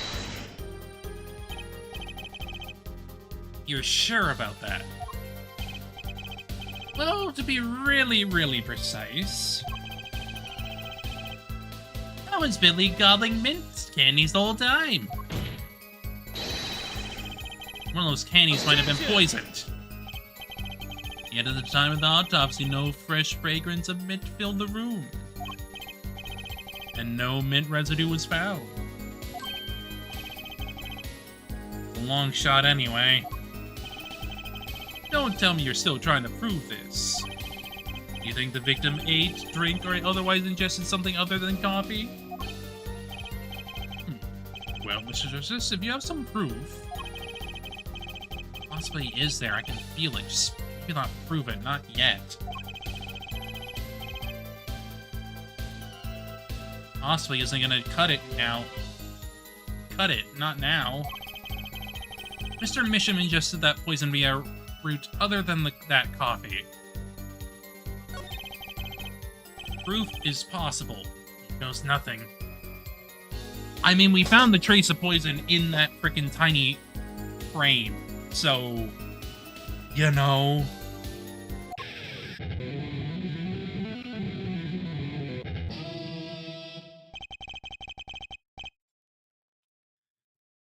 You do not understand what we need, yeah? Proof, therefore, not possibilities. Of course, and Prosecutor Gavin, I hope you understand.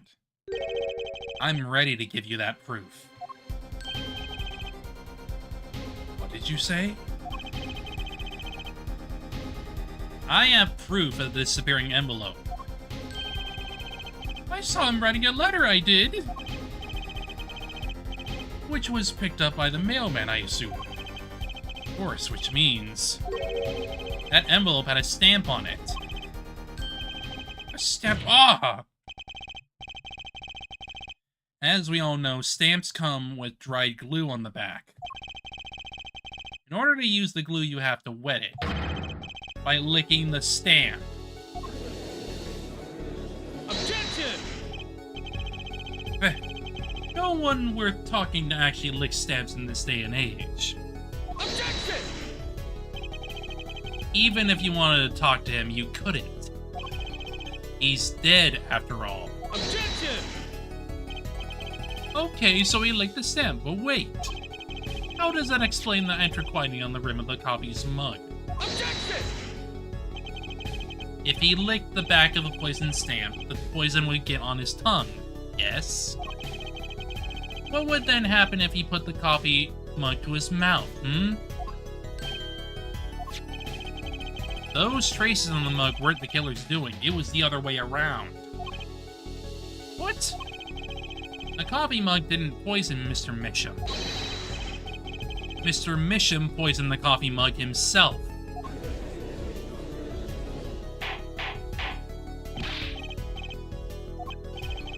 But that doesn't. Recall, if you would. Eterquinine is a slow-acting poison, yes? The poison entered his body when he put the stamp on that envelope. But his time wasn't up until the very moment he touched his lips to that cup of joe.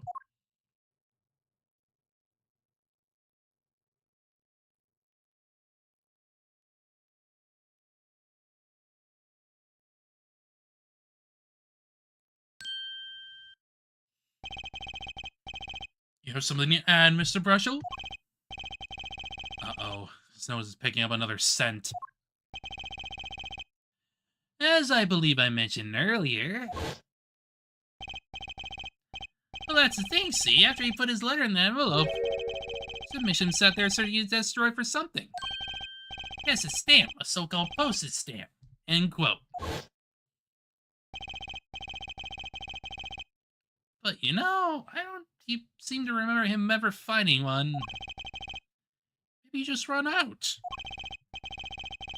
Incidentally, we searched the desk drawer at the scene of the crime. There were no stamps. Not a single one.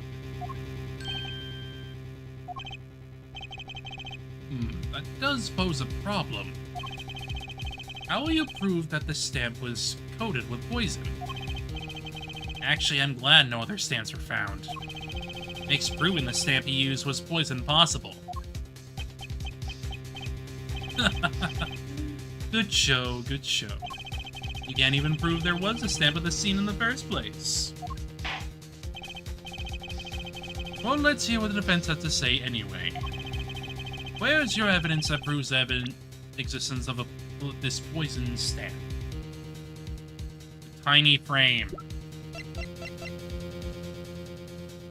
Because this frame likely contained that stamp. Take that! Well, that certainly is a cute little frame, and by little, I mean really little. It was on the victim's desk, Your Honor. Quite empty, as you can see for yourself. I noticed that too during my inspection, so what? Ah, apparently you weren't as observant as you should have been. You see, when you saw a frame, it was missing something quite important. Missing something? Yes, a pale bluish stain on the inside of the frame. Interquinine residue. What? How was I told about this? The frame is only 2 inches square. The face of the frame is even smaller. Maybe an inch wide at most. You aren't saying... Oh, but I am. Tell me, what fits in such a small frame? A commemorative stamp, perhaps?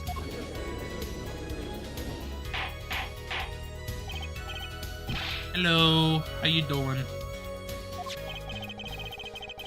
Poison stamp was in this frame. Impossible. Prosecutor Gavin! Why would he put something like that on a desk? Don't tell me he had it there so he could commit suicide if the mood struck. You know, can I say something? I had a thought, see? What, Mr. Brushton? Please stop jittering around like that. The victim was a forger, right? There's a lot of money in that line of work. Forger forges friends, makes enemies too. End quote. So the poison stamp might have been a murder weapon aimed at him. Objection!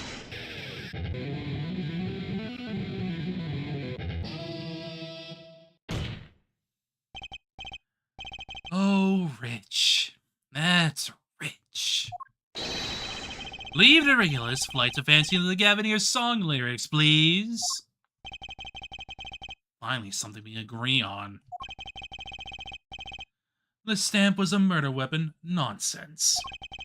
Murder is a simple business. Who would go to such lengths? No one. Oh, I disagree. Come again? Recall, if you would, the victim's reclusive lifestyle. Through Mishim hid it from the world. He avoided meetings. His only contact with the outside world was the mail.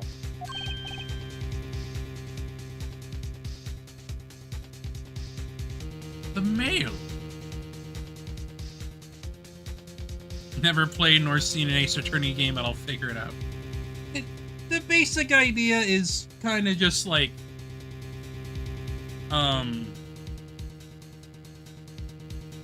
it's more or less just like finding evidence, in an investigation sort of way, kind of like a detective sort of game, and then figuring out all the little things about how the crime was committed.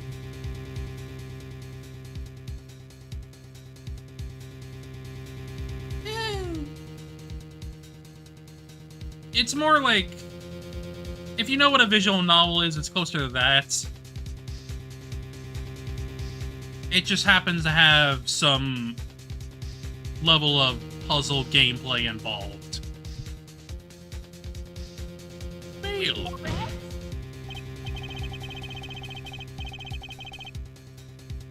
Thanks for the follow. Appreciate that. Appreciate that a lot. But yeah, it's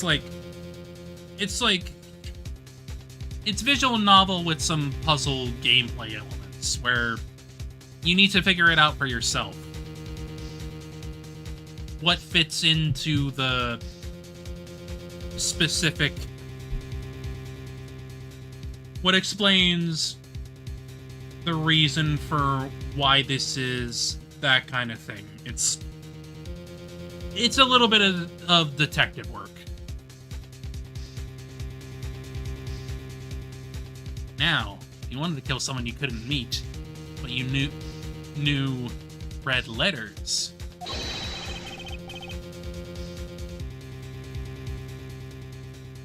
Fair enough, fair enough.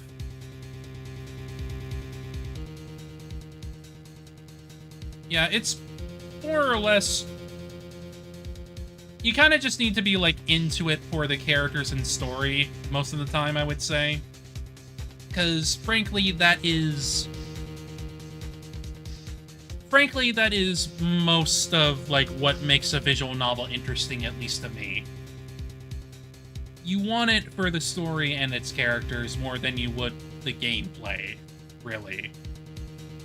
Sometimes there can be good gameplay elements, but, like, you're not necessarily going in it for that gameplay. But even then, there is a satisfaction to, figuring out the mystery yourself. Give or take.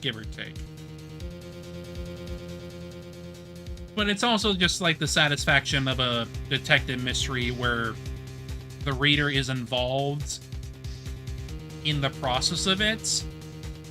So you're able to figure out who the killer is and that kind of thing.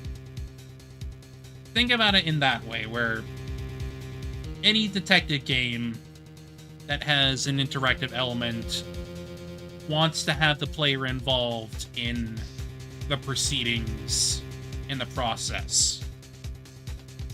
It adds a lot more to the feeling of solving a case on your own. Stamp would be the perfect weapon. Ridiculous. Where's your proof? I want proof. Show us evidence that this poison stamp was sent to him as a murder weapon. I might not have evidence per se. Things are finally starting to come together. What is it, Apollo? Your fists are trembling. I think I know what happened. I don't believe it, but I can see it. I think I know how Mr. Mission was killed. Well, listen, Mr. Justice. A certain piece of evidence points to the truth, Your Honor. I can show you how someone with the intent to kill sent Mr. Mission the sand of death. It would be the red envelope. What else? Take that! Isn't this the envelope, the one from 7 years ago? Think about the text of the letter again.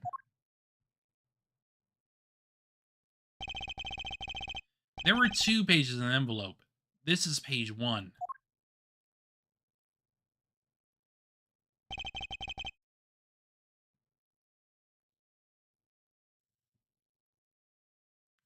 And this is page 2. I want to draw your attention to one phrase in particular.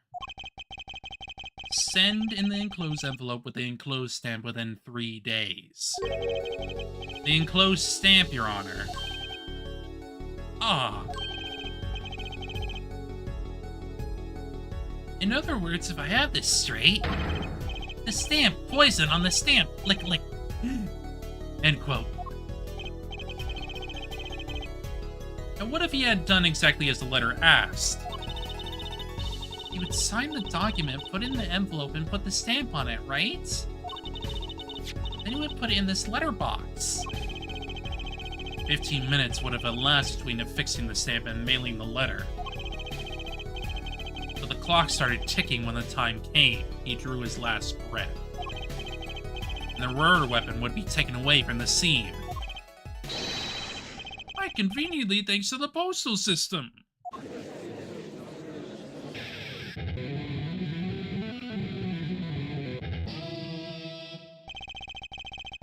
Such a splendid imagination you have, Hair Forehead. Let me confirm one thing with you, if I might. So this poison stamp was inside this envelope from 7 years ago, yeah? Is that what you have us believe? Really? Well, a little bit of a stretch, but there's a possibility. Yeah, it's a very small possibility. How small, I wonder? Poison stamp in this envelope, a stamp that it then became the murder weapon? How do you intend to prove this seeming coincidence? Well, it was 7 years ago. I didn't know who sent that letter. And your answer is silence. I see. Very well, I move to... It's not nice to pick on the Fraulein. It's not nice to pick on the Fraulein, Clavier.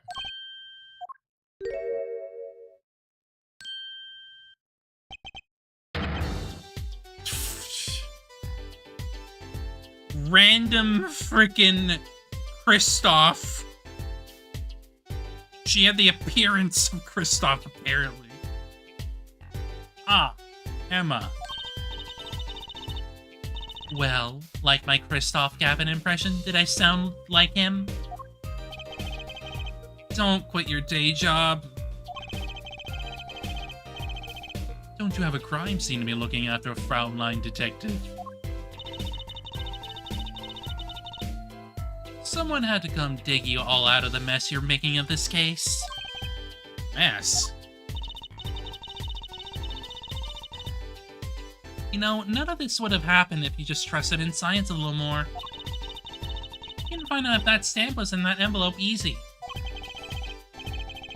Care to explain yourself, Fraulein Detective? Glare at me all you want, but science is on my side. It's all in the residue, correct? That's right, the poison detecting spray.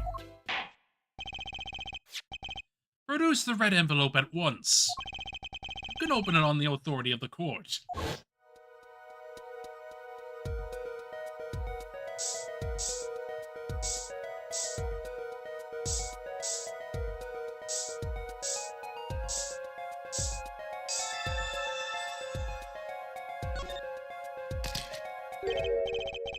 Oh, would you look at that? No mistaking it. That's atroquinine residue. I don't believe it. What a weapon from the past. Now 7 years later, it bears its fangs at last. Objection! Absolutely outrageous. Tell me why. Why didn't this murder take place 7 years ago?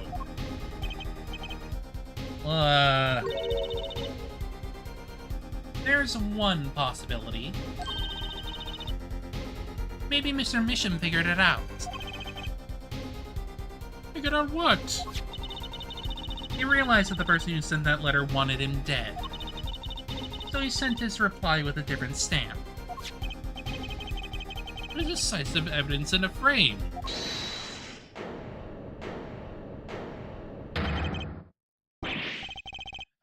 You're still here? Can I make a statement here on the record? I, Spark Razortooth Rushel, claim this scoop is mine. Drew Misham killed in cold blood. I sent her a 7-year-old letter, end quote. No, maybe something more succinct. Star falls after a 7-year delay, end quote.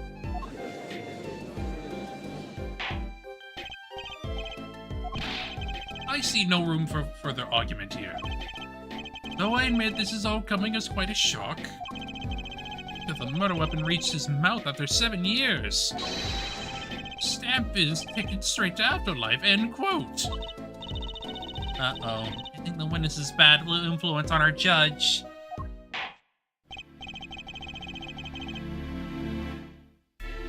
I see no need for further debate on this matter. The sender of that letter 7 years ago would hardly have been our defendant. Hollow. I think we just won. Very well, this court finds a defendant. Objection!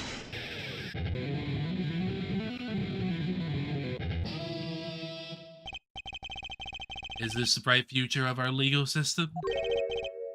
Prosecutor Gavin. A ticket to the afterlife from 7 years ago? Tickets for the Gavinier shows are invalid after 2 weeks. But it doesn't make sense any other way. It boggles my mind so many people haven't noticed this. There's a fatal contradiction in Hair Forehead's claim. Contradiction? A poison stamp was placed in this envelope 7 years ago. Whereupon it was framed until now. If that's the case, then why would Drew Misham have done what he did? Emma explained that. He must have realized that it was poisoned. Therein lies the rub.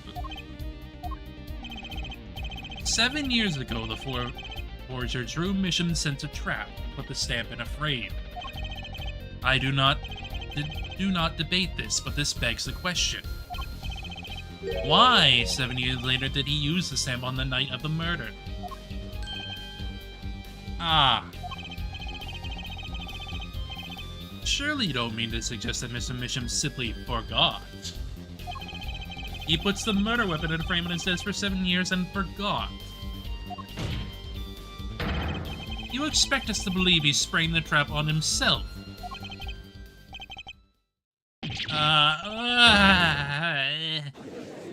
Bleh.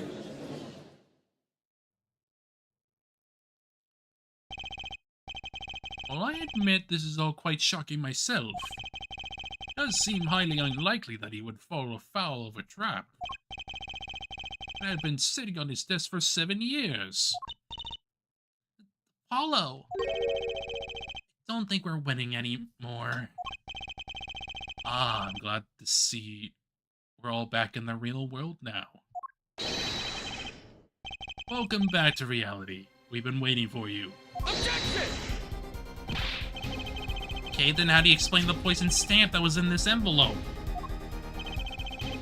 The poison stamp? Where exactly is this poison stamp again? Have you brought it to court for us? I see no proof that such a thing ever existed. Objection! What about the atroquinine residue, huh? Oh, I agree, that does seem to be atroquinine residue. But hair for head, it's certainly no stamp. Yeah, but even if your precious poison stamp did exist, Drew Misham never would have used it. That is all.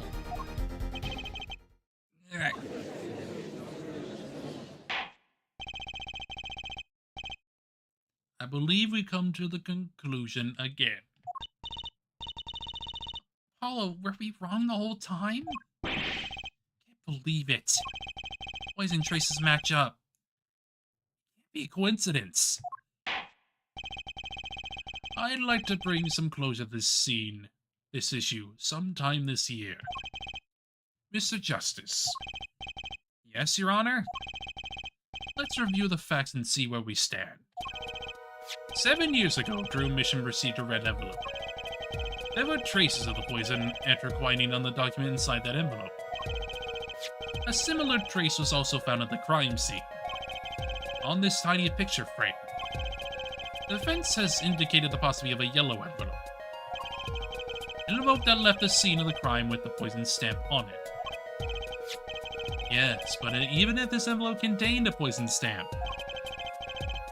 and Drew Misham, knowing this, put it in a frame, he never would have used that stamp. I'm afraid you're right. Which means there's a fatal flaw in this case. I've been on the wrong track this whole time, I'm sure of it. This is about atroquinine, the envelope, the frame. Drew Misham's mysterious death.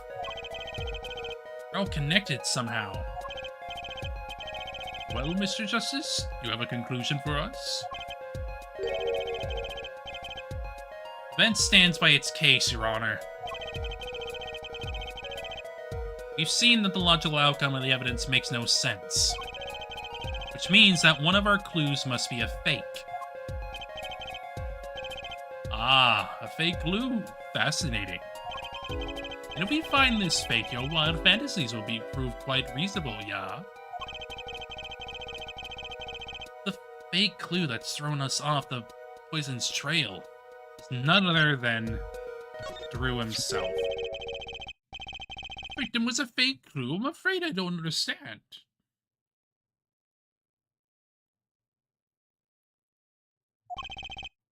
I'll explain.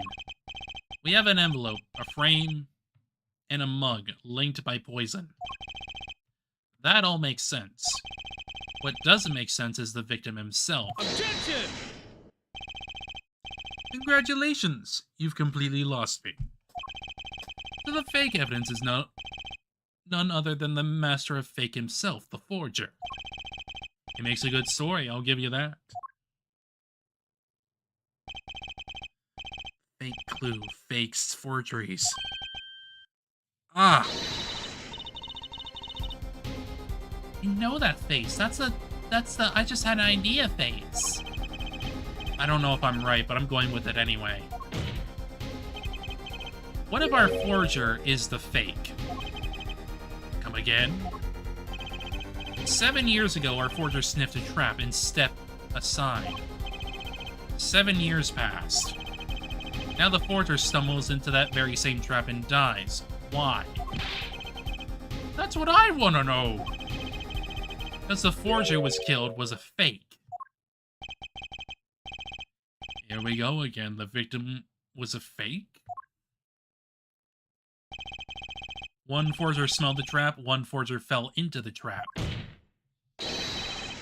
That's 2 forgers, and one of them was a fake.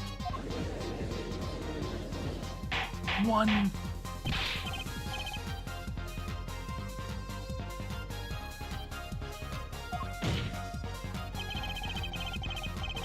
So are you telling us that Drew Misham, the victim, was a fake?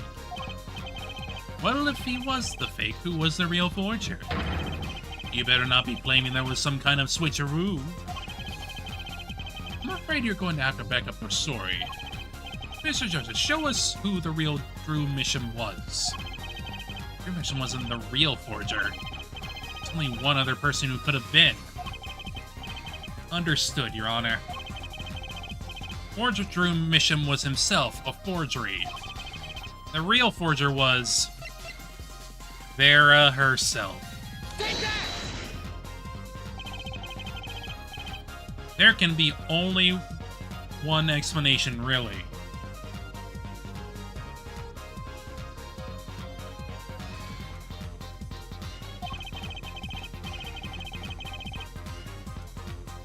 The real identity of the forger known as Drew Misham is none other than his only daughter, Vera Misham.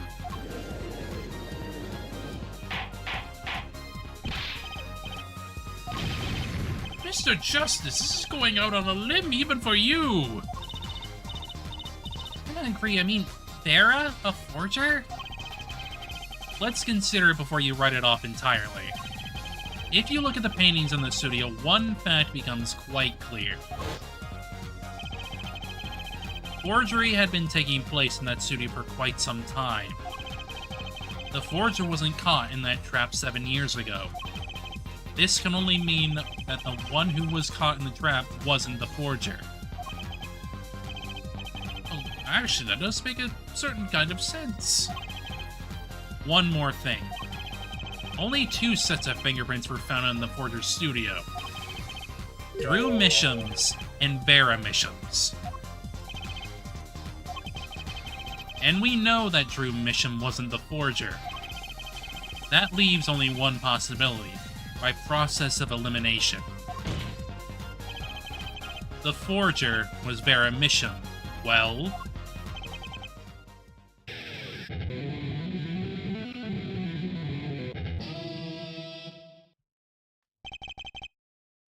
fascinating.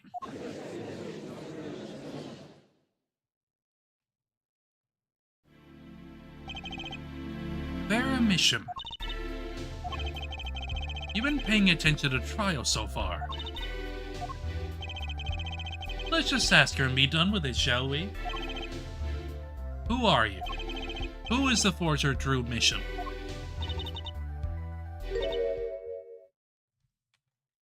The stare.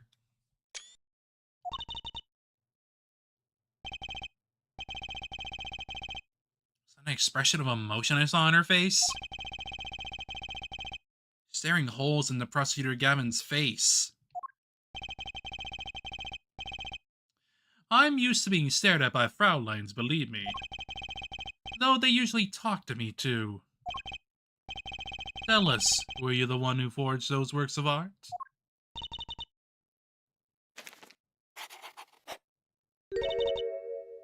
Yes.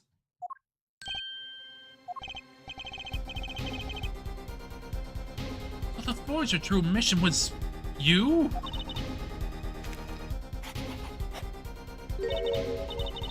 Yes, it was me. What?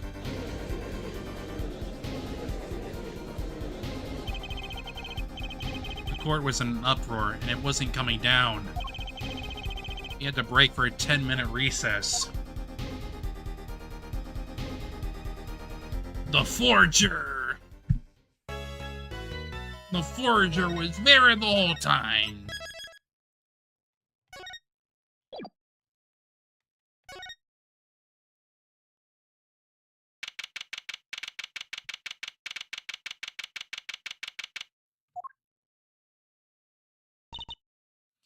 Okay. Where exactly does this leave us, Apollo? Well, Drew Misham, who was killed, wasn't Drew Misham the forger, basically. Huh? Well then, who was he? Well, he was actually doing her nails. So you really made those forgeries?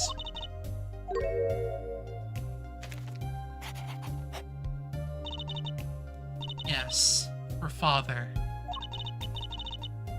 I know it was wrong. Could you tell us how it happened? My father was a painter. I loved painting ever since I was a child.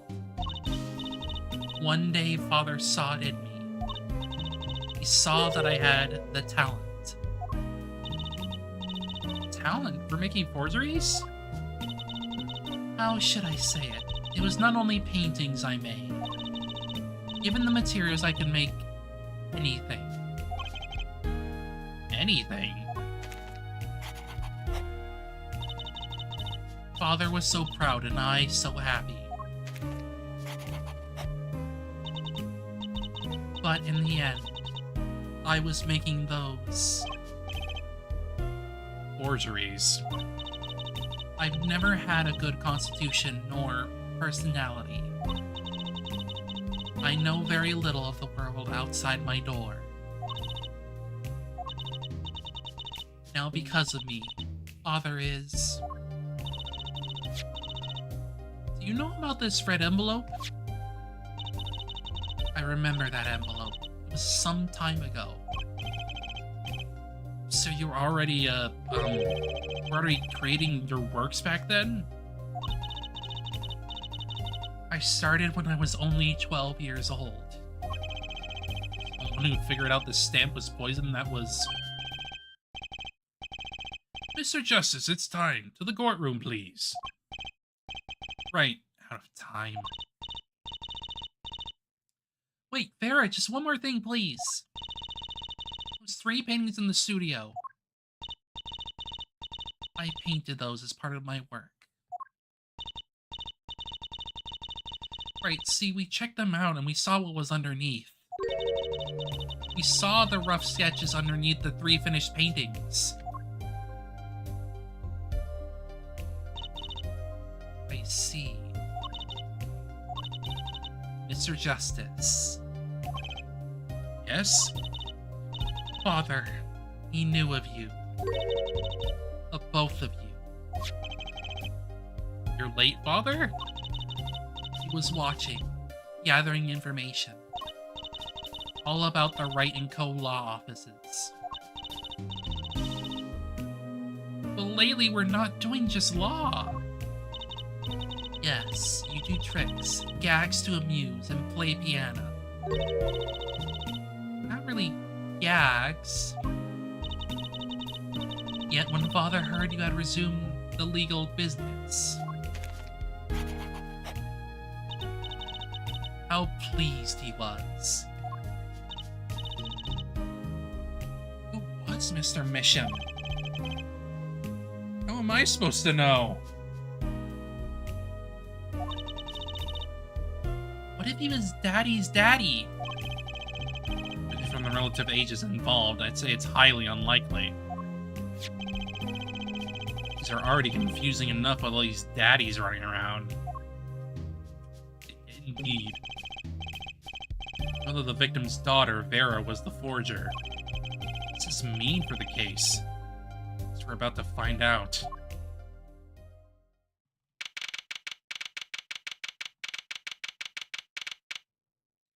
And now, Vera.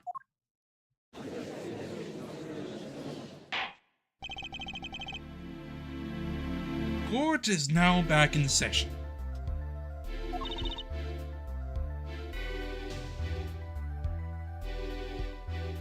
Yep, there it is already. Biting her nails.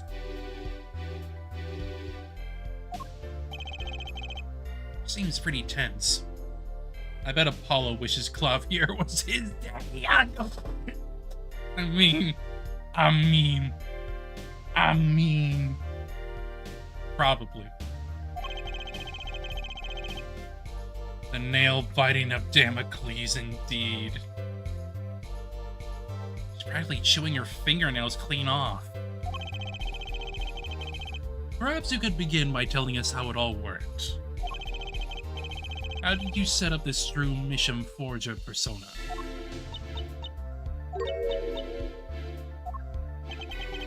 There's that stare again. He's drilling more holes into his head. The stare. I know it's hard for you, but hey, he's a handsome guy. What's hard? Trucy? Hello? Very well, miss. If you would. Did you really make those detestable forgeries? Perhaps you'd rather answer my question. Were you the one who painted that painting, the remarkably similar one? Yes. I painted it, yes. Father praised me quite highly for it. So she was the one who made the forgeries. Yet she did not wish to reveal the truth of their operation. So the victim was a stand-in, a decoy. He took the brunt of it because he was her father.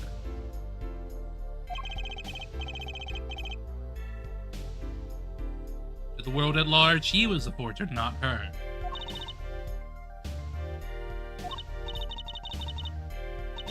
I've done a bad thing. Haven't I? Regardless, we need a little more information. How about, for instance, this? You have seen this before, yeah? Yes, it was in the desk drawer. Very well, you may proceed with your testimony.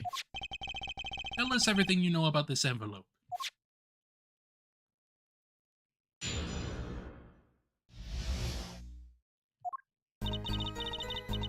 I created things and Father sold them.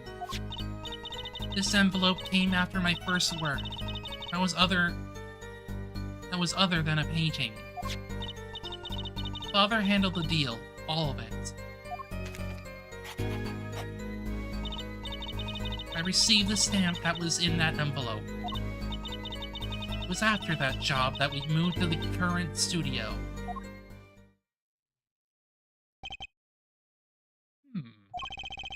Certainly was much of great interest in your testimony. Not that the witness realizes it. Very well, please begin the cross-examination. Right, okay. Need more information about this forger. This Drew Misham. We need the info.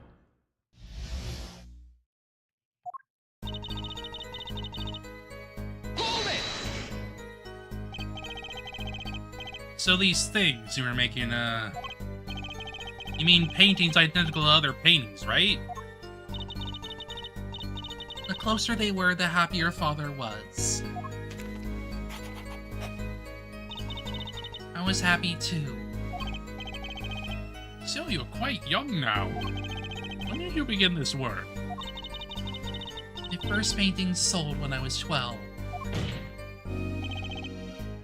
Your Honor. She had no idea what she was doing was illegal. Objection! Easy there, little attorney. You're not here to defend her for the crime of forgery. True. Please tell us more about this envelope. This envelope they may very well have killed your father. Alright.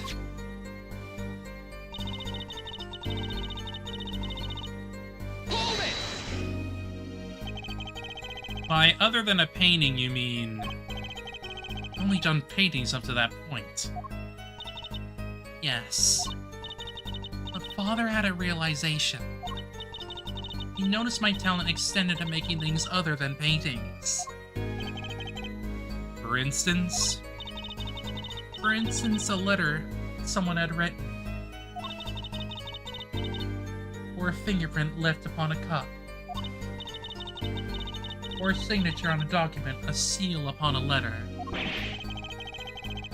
This makes her sound very innocent at all. And the 100,000 promise in this letter was the start.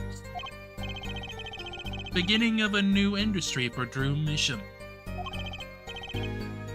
New industry? The creation of items to be used in criminal proceedings. Forging evidence, in other words. Uh-oh.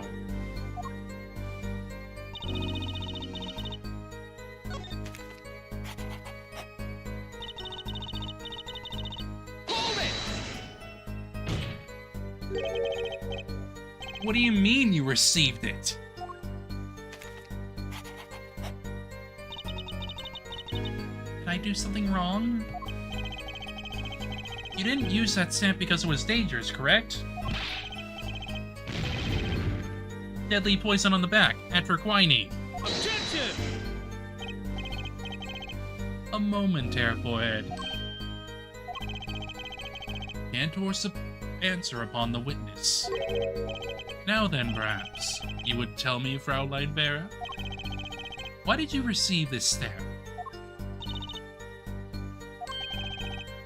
Something wrong? It was beautiful. Ah, you mean it was one of those commemorative stamps? Yes, I think it was... So you didn't know about the poison?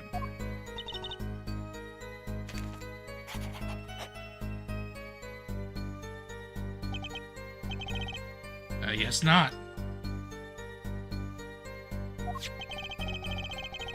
Trap failed by chance, by mistake. Thanks to this commemorative stamp. Quite the close call.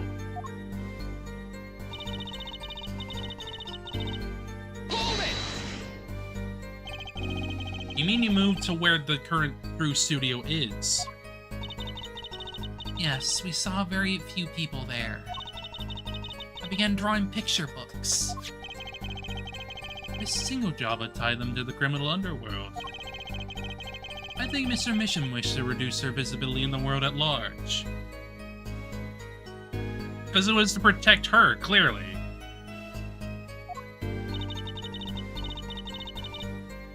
When he had to meet someone for some reason, Father posed as the creator of the work.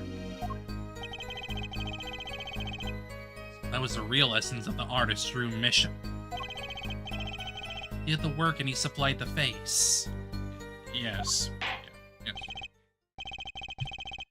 So you really didn't know anything, did you?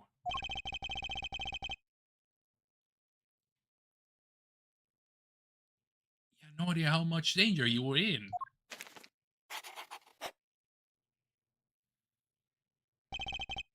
Apparently not. About this commemorative stamp. Could you tell us more about it? It was very pretty, and more than that. Yes? It was a picture of people I liked at the time. Something new.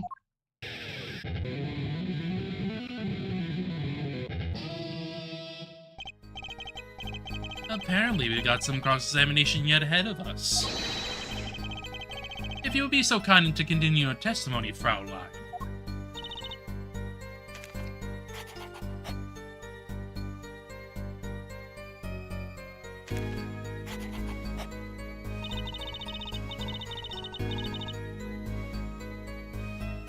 Indeed.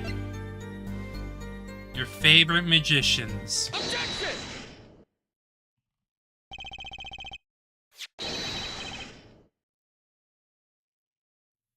Those magicians you liked, was it this bunch?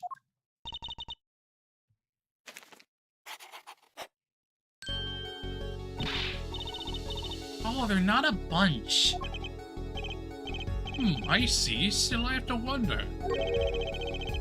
Why include a commemorative stamp like that in a business letter? Good question.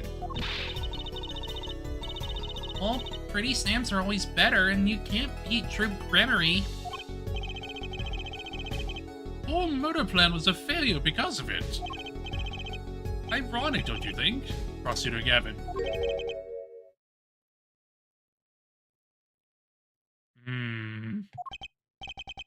Prosecutor Gavin? Gramarye. What's with Gavin? Might I ask just one question of this witness? In your testimony just now, you stated this was your first work that was other than a painting. Please, tell me. What exactly did you make? Can I ask why? No, answer the question. Now!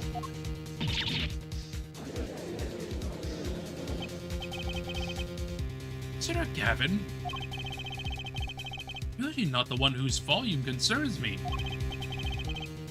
Yes, it is unbecoming of me, I apologize. But I must know. Please, Miss Misham, tell me. It was a book. A single page in a book. A book? Please be more specific. It was a handwritten book.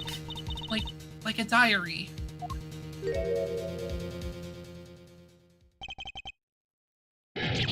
No! I don't know!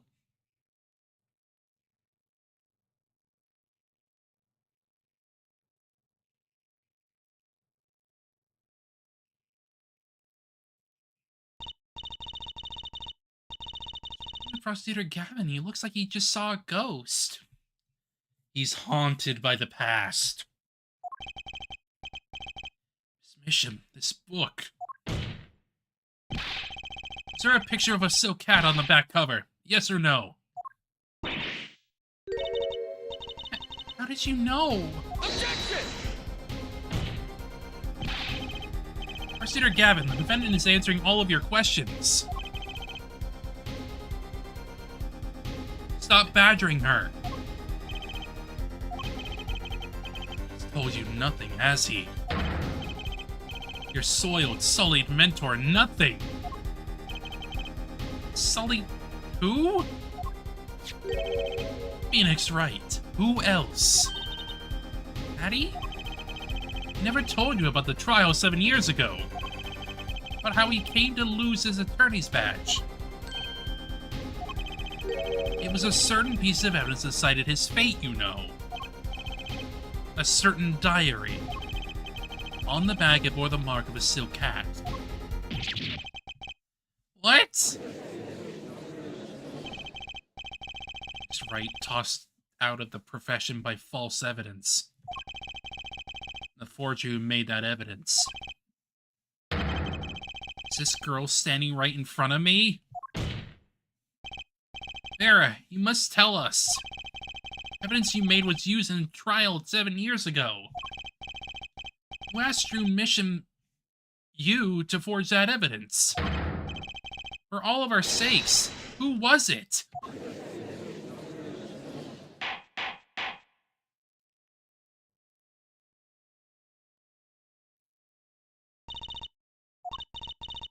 We only met once. You met the client? Who was it?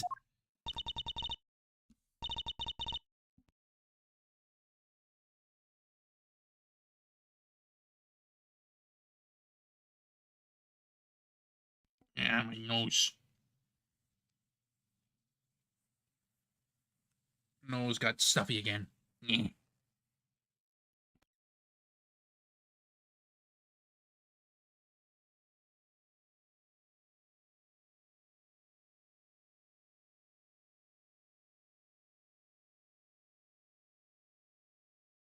Okay, I'm good. It was someone who looked just like Clavier. It's why she had that stare. What's going on with Vera? Staring at Prosecutor's Gavin's face again. Guess what? Is there something about me?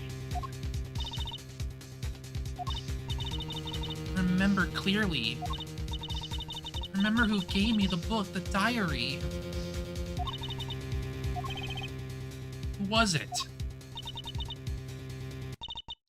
Oh, Vera!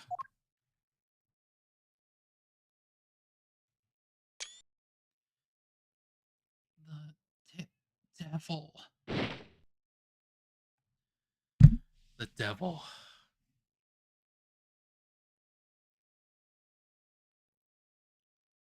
Defendant Vera Mission, condition unconscious. Examiner's diagnosis acute aquinine poisoning.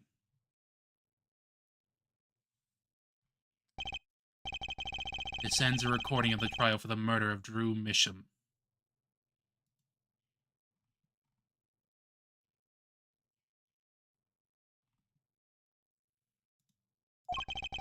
Vera Misham was, during the trial, poisoned by an unknown assailant. Dosage was just under the lethal amount, sparing the defendant's life. She is currently in intensive care and is not to be disturbed for any reason. A very simple case at first glance, till it finally began to show its true colors.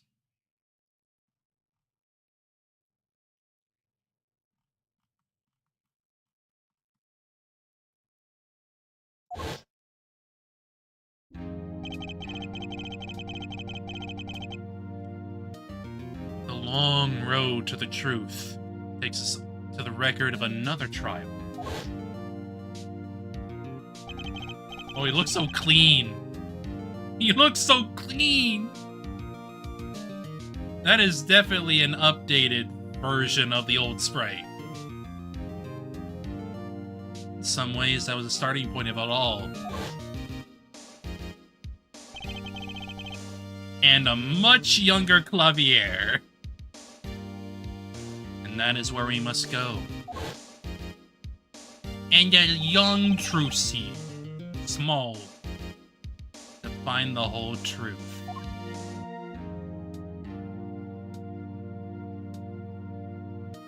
Indeed. The past holds all the information. 7 years ago.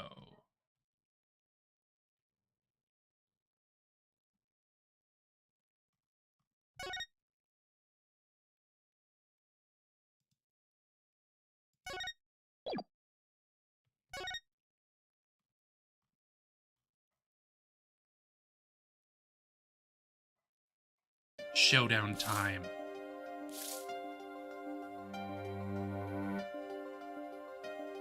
I lost. In a game of poker. A game I played for a long time. And only lost twice. Who was the first? The man I killed, of course. Well, it seems I've found the partner I've been looking for all along. Over a game of cards? Why, yes, over a game of cards.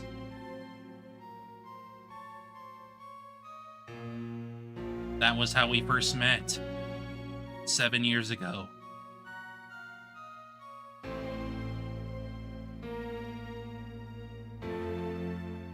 Final trial, indeed.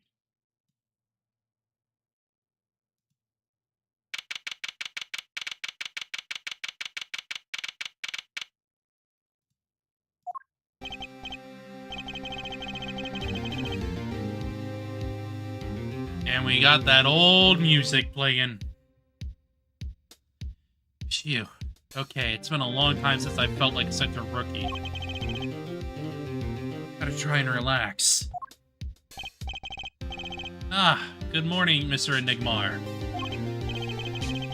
I'm sorry to have sprung this on you so suddenly. I received the files from your previous attorney only yesterday. Honestly, I'm not entirely sure I'm prepared. I understand I am asking the impossible of you. Well, you haven't really told me what happened yet. All we did was play cards. And that was enough. Actually, it wasn't, trust me. Oh, morning, Daddy! Ah, I'm so glad you came.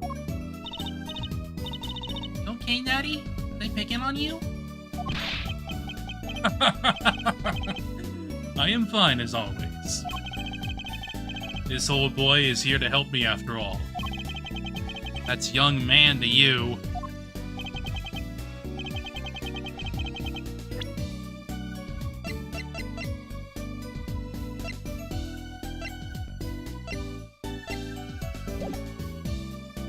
Good morning. That's a cute outfit you have on. Thanks. First show's today, after all. Oh, I'm sure it is. What the heck is she talking about?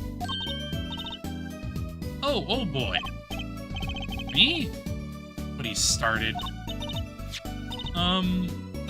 Here.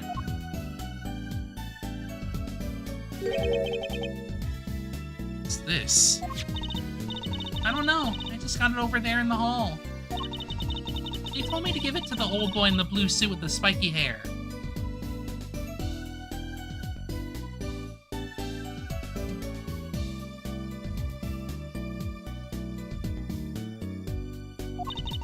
They said it was really important. What's this? A memo for you or some such? Not from the looks of it. What is this? Looks like some kind of page from someone's diary. I'll give it a read later.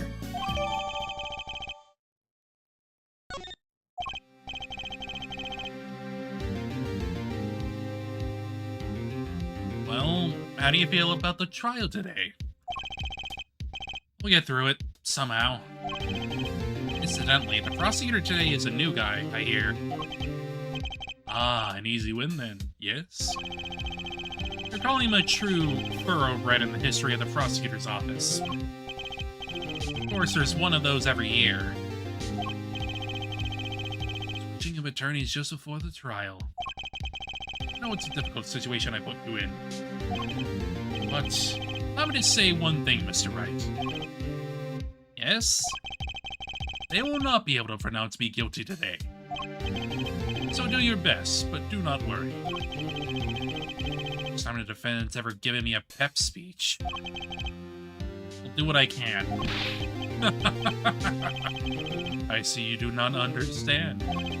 You see, it would be impossible for them to declare a verdict. He knows. And Phoenix is going in blindly. Yes, isn't that right, Trucy? Yep, you bet, Daddy. First look at the case was only yesterday. Information was given was a tad bit lacking, to be honest. Still, I'll do what I can, for their sake. I believe the curtains will be lifting any time. I'm in your capable hands, Mr. Wright. Client is Shady Enigmar. Known in the world as Zach Gramarye. widely popular magician started the troupe Gramarye.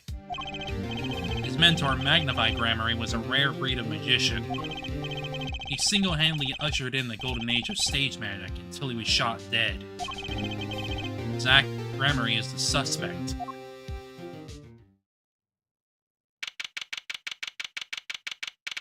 Yay!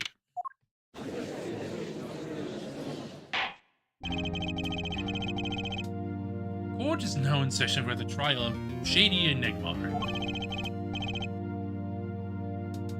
The defense is ready, Your Honor. Yeah. They definitely changed the sprite for Phoenix. Which, to be honest, I prefer this one over the HD trilogy one. It feels a bit more in line with the old sprites, if you ask me. It just has a little bit more pop to it.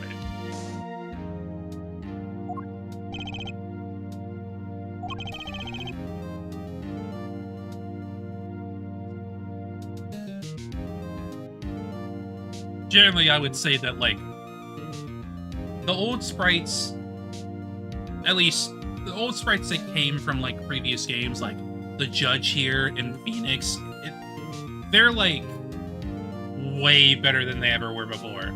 Just in general.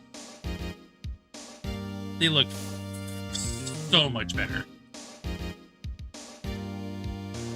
At least in terms of, like, the details and what they put into them. Is the prosecution ready?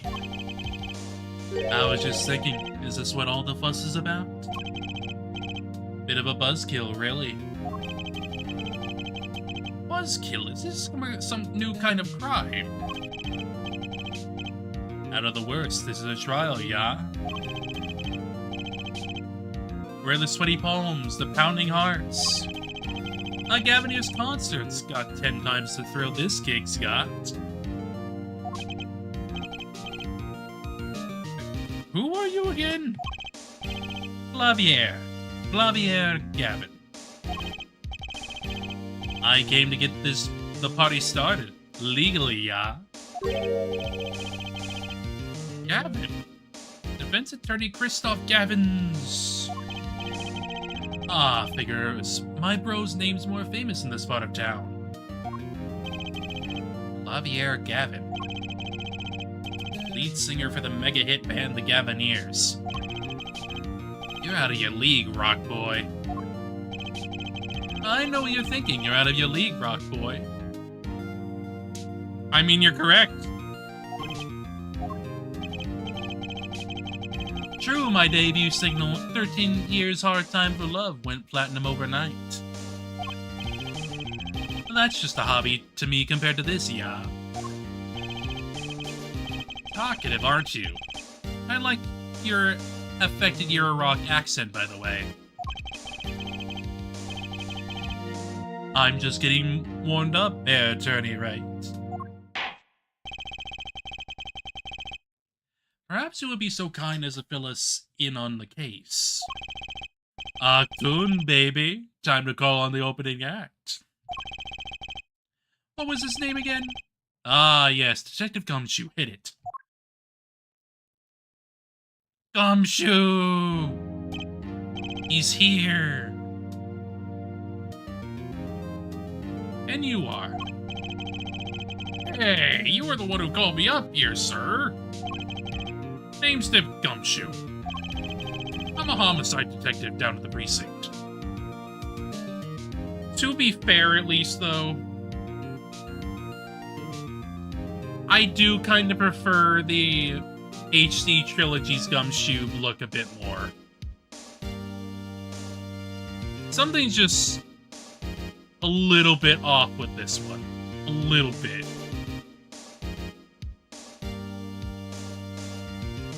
I'm a homicide detective down at the precinct. Gumshoe, long time no see. Hey, you! Huh? Me? Today's the day, pal. Today I win and you lose. I got confidence in my testimony today, see? What, you normally lack confidence in your testimony? Air detective, this is my stage. Scan the antics. Huh? All this hey-youing and such. I could care less about your history together.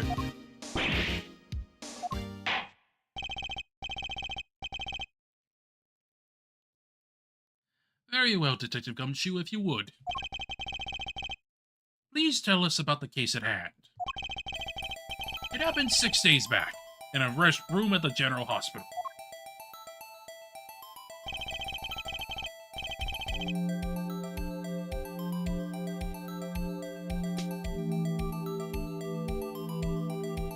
The facts are as simple as they come. Here's the crime scene. No! Bullet in the clown! No!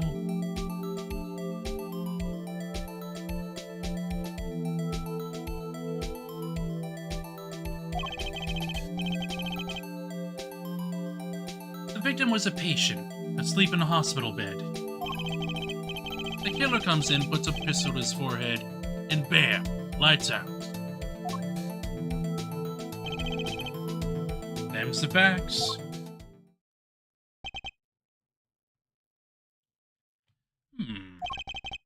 So long ago, the victim, Magnify Grammary, was a famous man.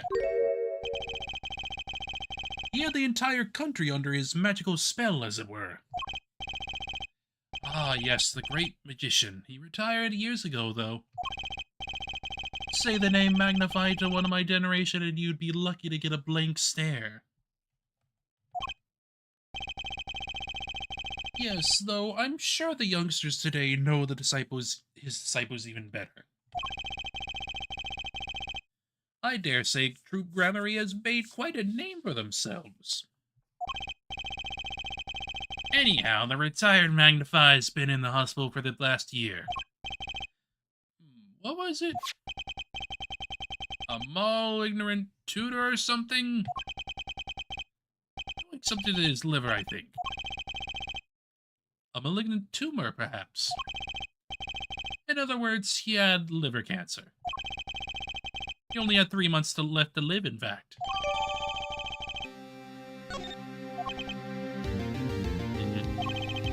Facts do seem simple enough. Something's not right. The victim was already climbing on a 3-month stairway to heaven. Indeed. Why not wait for him to knock, knock, knock on heaven's door? Why, shoot! I forgot. I forgot that he freaking made musical references back during this bit.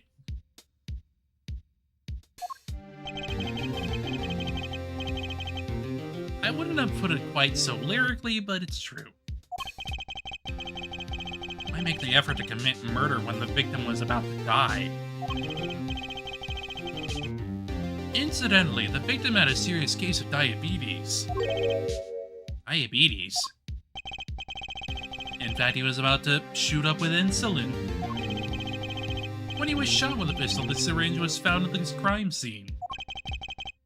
Chronic diabetes and cancer. As much as it pains me to say it. The victim was clearly at the end of his life.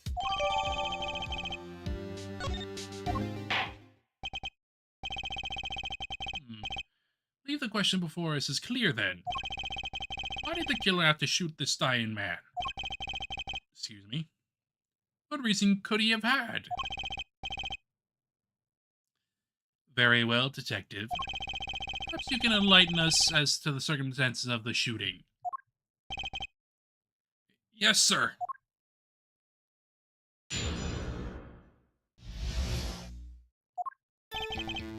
Actually, the victim kind of ordered the defendant to do him in. A few days before it happened, the victim sent a letter ordering his own murder. defendant did what was asked of him and shot the old man in the forehead.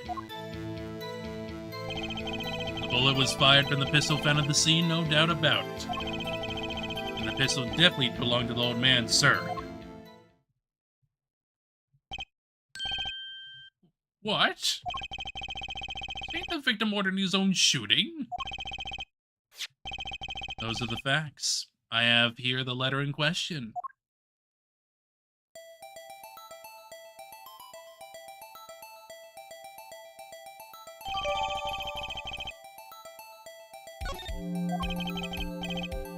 Very unusual indeed.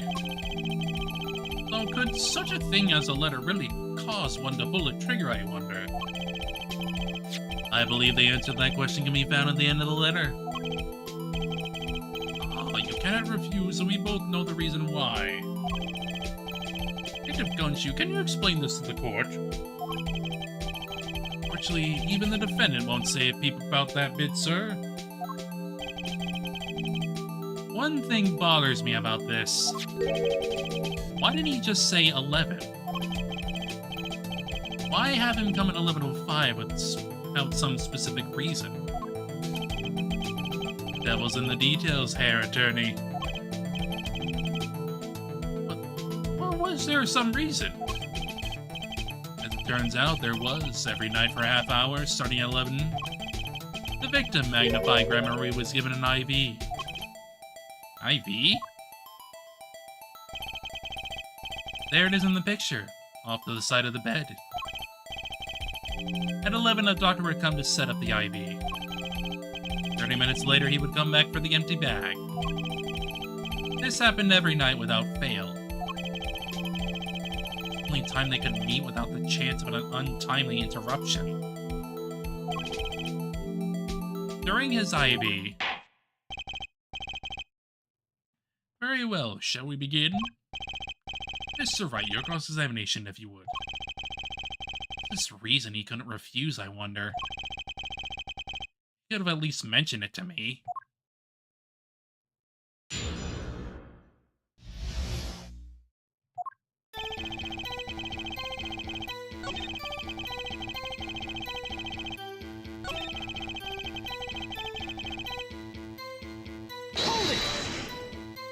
Yeah, that's the new voice. That's the new voice. Yeah. Let's just say that, like, Phoenix's old VA, did some bad things. And there's a reason why we have the frickin' Dual Destinies voice now and, like, everything else. How can you be so sure?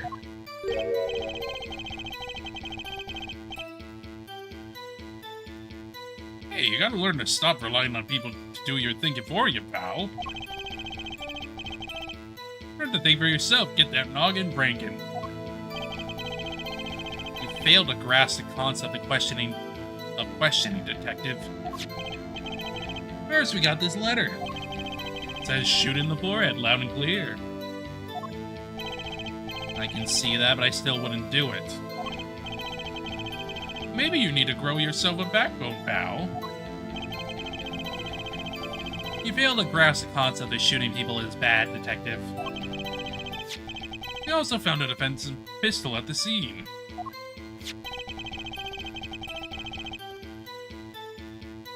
Traces of gunpowder residue shows that it had been fired recently.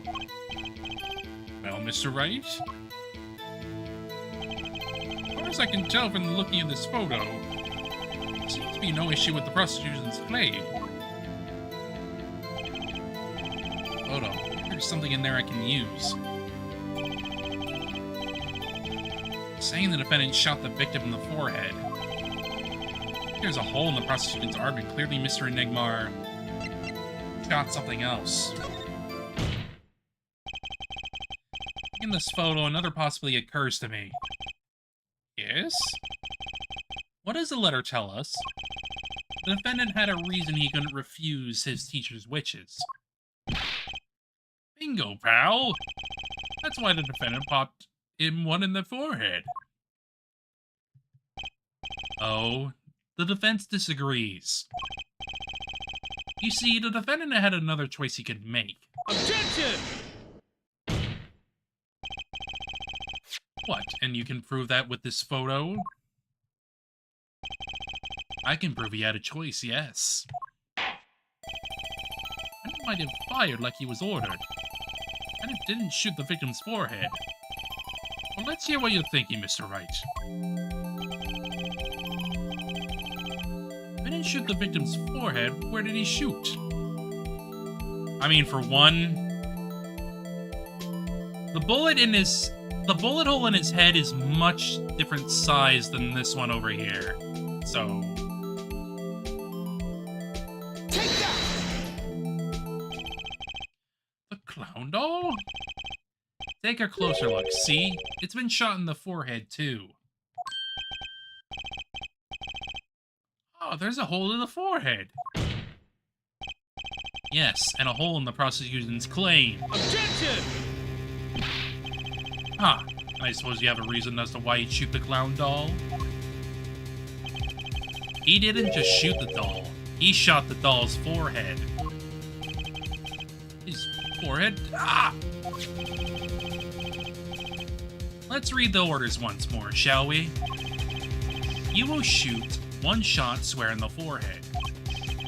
Which is exactly what he did. He shot the clown doll square in the forehead.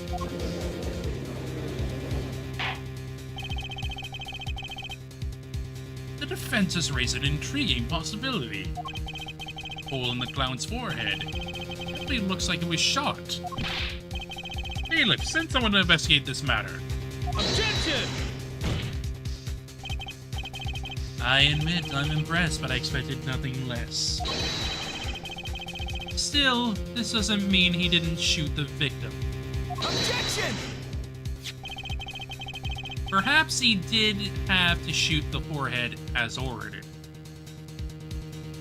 The letter says nothing about whose forehead. This was the only way he had to follow his orders without taking a life. The bullet hole in the clown's doll's forehead does demand an explanation. Vera will be a clue, yet Prosecutor Gavin is right.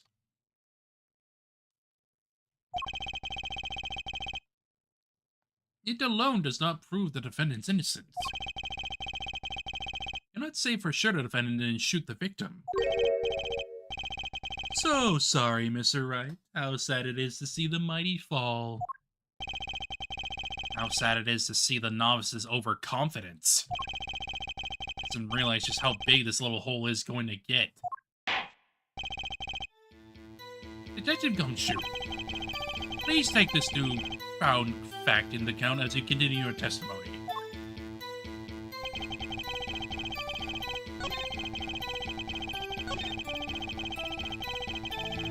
Hold it! You mean this pistol, the one in the crime scene photo? That's the one! It's a funny looking gun, so there's no mistaking it. He compared the bullet taken from the victim's skull with the bullet fired from this gun. The rifling marks on the bullets were a perfect match. So you verified the murder weapon, in other words. You bet we did!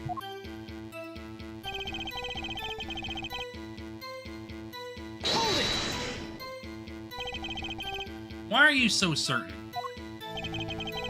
What pile of sand has your head been stuck in all this time, pal? Never heard of Zack and Valon's quick draw shoot 'em? Huh? What's that? What are the defendant's specialties? Zack and Valon stand on either side of the girl. Then they shoot. But the bullets don't hit her. Said they hit everything else on the stage. This one of the pistols they use in their show. Got a great design, huh? The kids love it. Many boys and girls join the police because of that pistol, I hear.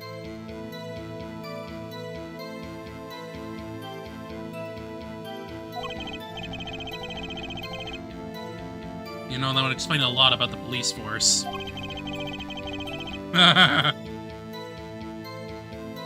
All because they wanted to shoot a frickin' gun. Of course. Group Grammary stopped doing that act a while ago. Old man held on to that pistol ever since.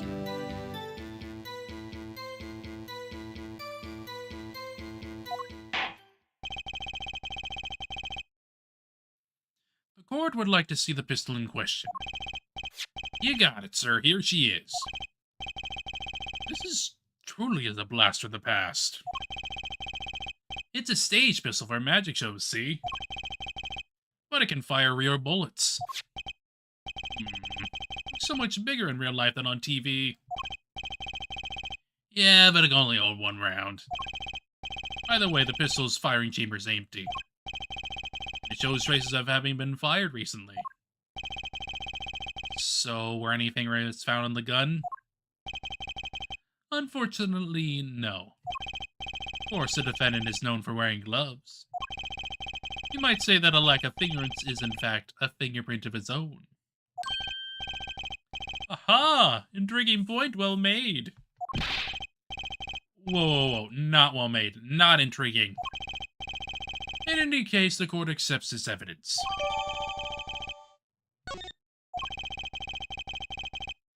My grandchild would get a kick out of seeing this. Now is its time to return to her testimony.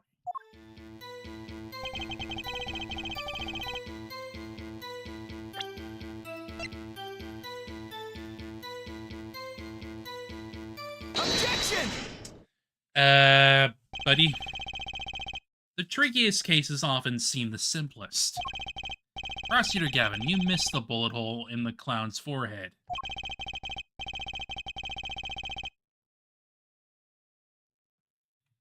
If you hadn't missed that, you might have come to the very different conclusion. Understand?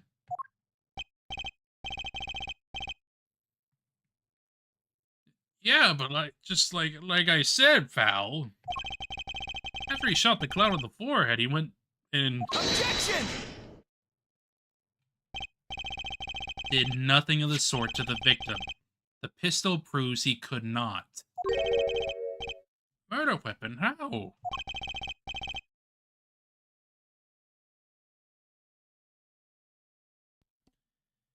Cough. It's quite simple, Your Honor. This bullet only holds one bullet at a time. Ah. If he had shot the clown in the forehead, he couldn't have shot the victim too. Yeah! Objection! That's not a contradiction, not even close. All he had to do was reload the pistol after the first shot. Objection! Oh, where did he get the extra bullet? They're not so easy to come by, you know. If you claim the defendant had one ready, then prove to us how he got it.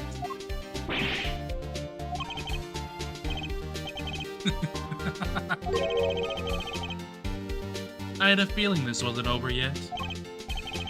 No, this party's just getting started. And I haven't proven anything yet beyond my good looks and startling record sales. An utter lack of humility. What's this? Seems the prosecution has another witness prepared. Like I said, Herr Detective was just the warm-up act. Ugh. Now that the audience has gotten a taste of what's to come, they're ready. Ready for what? For my decisive witness, of course.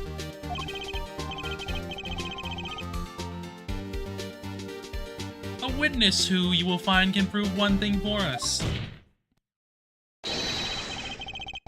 That it was Zach Grammary who shot the victim in the forehead.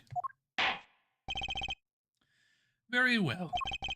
We will pause for a 15-minute recess. This might be my lucky break.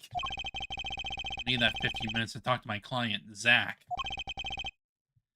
Court is adjourned.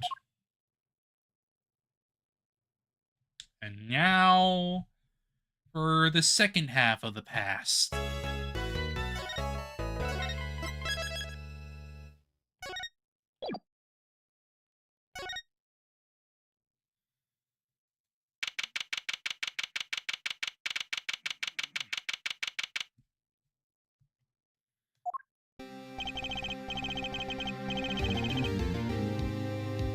Very impressive, Mr. Wright. I have to say, I expected nothing less.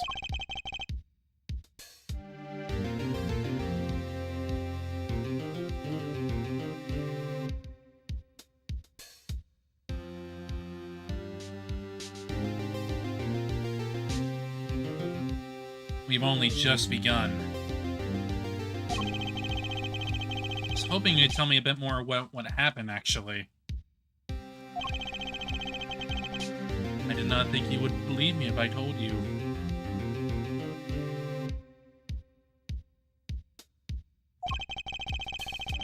Better that you discovered the truth for yourself. I was thinking of you, you know? I think we need less thinking, more talking. That night in the hospital, what really happened?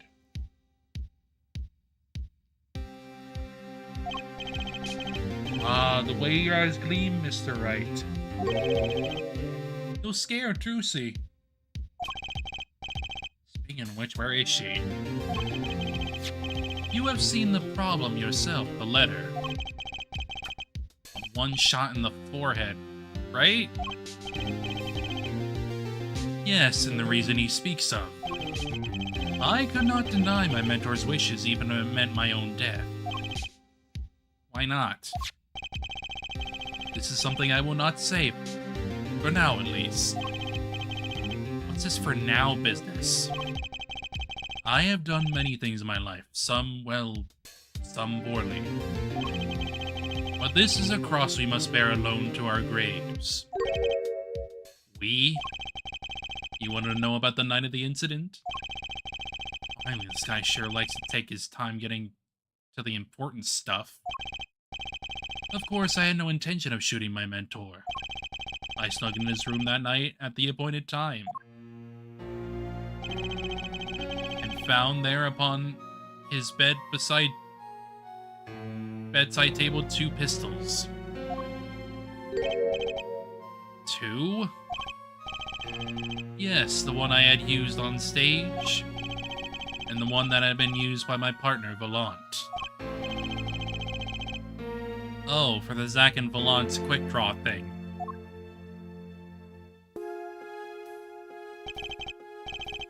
My mentor had the look of one sleeping. I stood by his bedside, hearing only the light sound of his breathing. Then I took the pistol into my own hand. I cannot deny that my resolve faltered then for a moment. Faltered? You mean you thought about shooting him? Oh, there was a reason I could not refuse his request. His last request, though not his first. So there were other requests you couldn't refuse before? To be honest, I've not always been steadfast, and I fear I've brought pain upon Trucy. Magnified coercing his disciples somehow? What was going on in Troop Grammary? Yet in the end, I did not shoot him. Instead, I turned and shot the clown. I took the pistol I had fired and placed it in my pocket. In your pocket? I believe if you examine the bullet in the clown's head, you will find it to be different than the one in my mentor. What were those called? Rifling marks? Yes. Well, that is all I have to tell you concerning the case. Concerning the case? There's something else you can tell me? You are a fascinating man, Mr. Wright. Thanks. Yes, there is something. My mentor. His eyes opened. What? Magnify Grammary? The old devil. He was not asleep, you see. Of course, the gunshot would have woken him anyway. And there we had our last discussion as mentor and pupil. I was not a long discussion, maybe 5-10 minutes or so.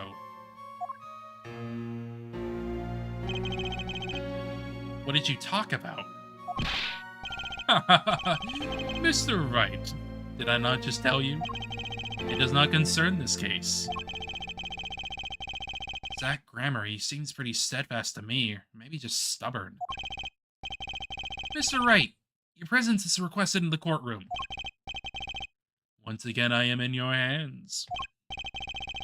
Right, let's get back in there. Get back in there, get back in there, boy. Court is now back in session.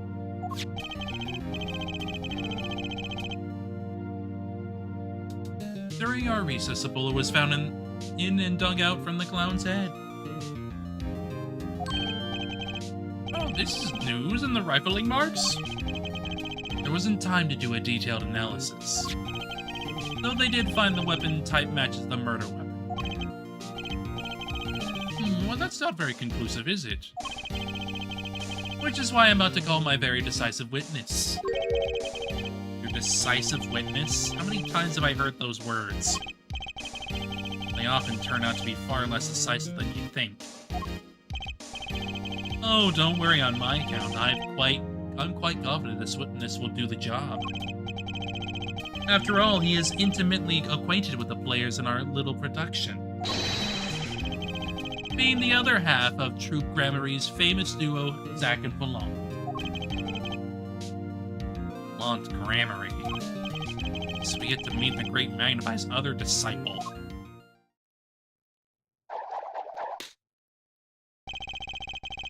Perhaps we'll start by asking our name and occupation. Valence Grammary, magician. You're the decisive witness, are you? You can prove your fellow student your partner's guilt. Fate. The grand illusion filled with traps and tricks. Wait, the shooting took place in that hospital after 11 o'clock at night. You're a witness. Does that mean you were there that late? If one were to deduce as logically, the conclusion is yes. Okay. I always get the characters, don't I? I have an interesting fact for you, you see, several days before the crime. My witness received this. That looks very familiar.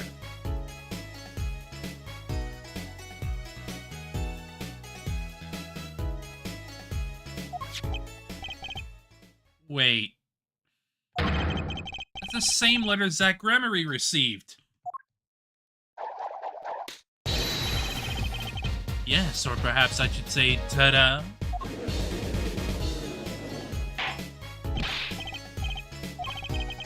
What does it say? Surely not the same thing. Perhaps you could see for yourself. It's a different time. Well, it's practically the same.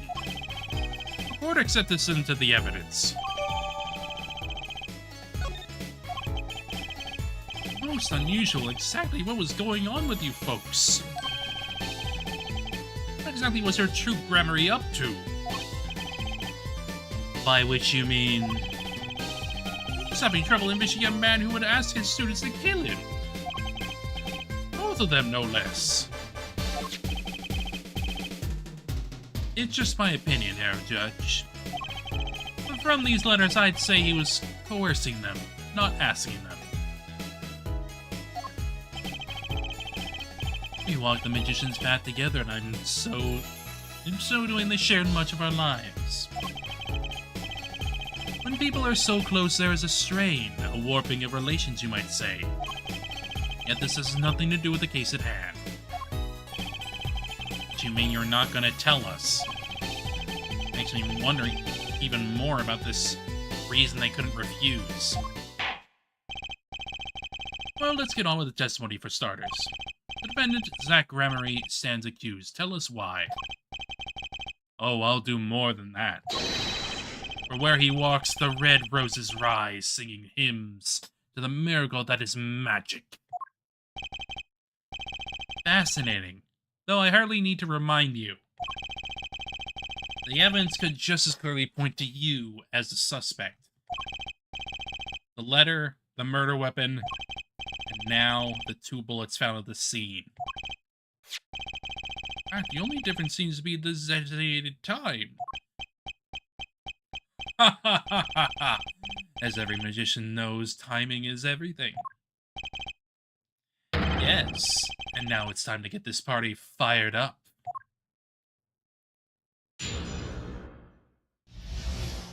Fire it up, baby. That night, I visited the hospital room at the time Magnify requested. The smell of gunpowder hung in the room, and my mentor had taken his final blow. I did not imagine my fellow student might have received the same instructions. Yet a deal with the dead is still a deal. That sweet kiss I gave to the clown. Then I informed the doctor and the police.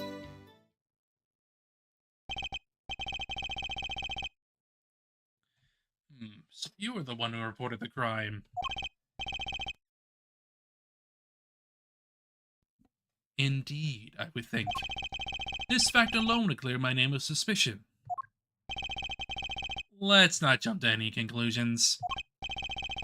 Yes, the cross-examination generally comes before the conclusion in this court. Your testimony proves to be true. The defendant, Zach Gramery, is guilty.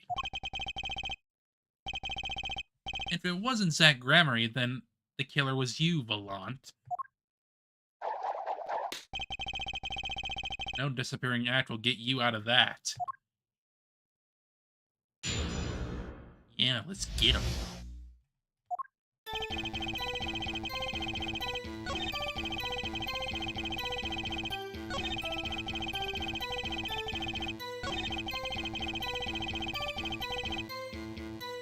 Hold it! There were 2 bullet holes in the scene, one in the victim and one in the clown.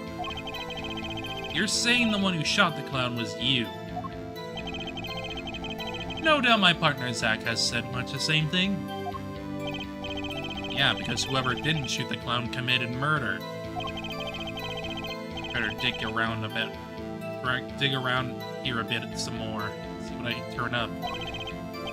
Mr. Volant, let me ask you something else concerning the crime scene, namely the number of pistols. How many pistols were there when you entered the room? By which you mean what, precisely? 2 pistols were used in the Zach and Volant quick draw shoot-'em, correct?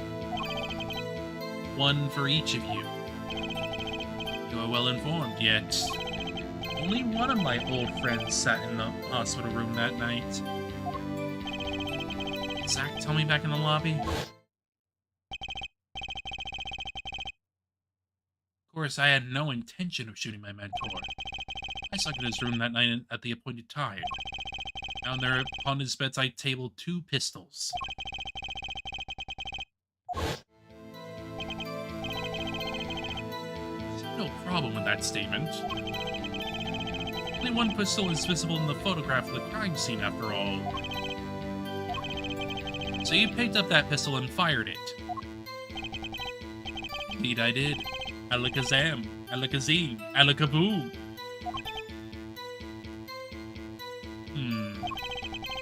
Are pistols really so important? Very. The number of pistols is quite important, Your Honor. Very well. Please add this detail to your testimony. What can I do but obey?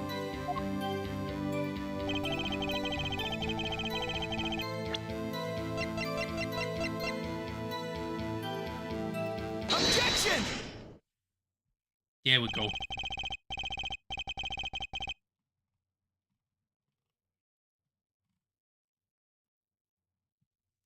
According to the defendant, said Gremory when he entered the room, there were 2 pistols on that table. 2? One of those pistols he used to shoot the clown in the forehead. Then he left it in his pocket. Of course, this is what he would say. Unlike the hapless clown, we must assume our defendant had some brains in his head. Well, what about what Mr. Vallant has told us? You see, there's something about his testimony that doesn't make sense. What might that be? I told you I took the pistol that was there and shot the clown. That's your story, at least. But the rifling marks tell a very different story, Mr. Vallant. Recall what Prosecutor Gavin told us.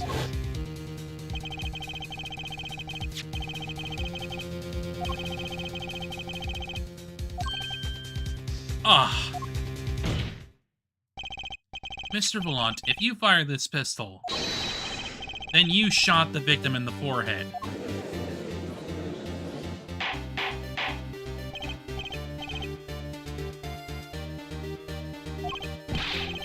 Well, this is all rather sudden. Objection! What have I done? Prosecutor Gavin, I owe the court an apology. Sorry. Sorry for what? You see, I was unaware that 2 of these unique pistols were crafted. The analysis of the rifling marks only proved the type of gun that fired them. Objection! That's not what you told us before. You said you'd verified the murder weapon. Which is why I'm apologizing to you now. Quite sincerely, I might add. Would you hold me accountable for a mistake made in my youth? That was just this morning. I am still young. And I might add, it wasn't really my fault. If the defendant had only admitted he took 1 pistol from the scene of the crime, we would not be having this pleasant discussion now. Alarmed Gremory. Yes, Your Honor. You are presented to this court as a decisive witness. But you've proven to be more divisive than decisive. Objection! You'll see, in time. Testimony so far has merely been a review of the facts. The proof comes next. Care to elaborate, Prosecutor Gavin? Mr. Vallant entered the hospital room. The victim had already been shot. As his next testimony will prove. Alright, the real fight is about to begin. Bring it. Very well, the witness will now testify to the court. Help us determine who shot what.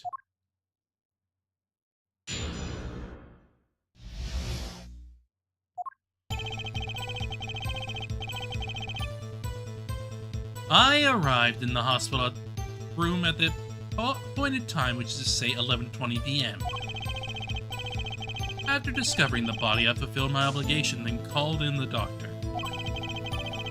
The doctor examined the body before the police arrived. He was quite clear about the time of death, 11:10 p.m.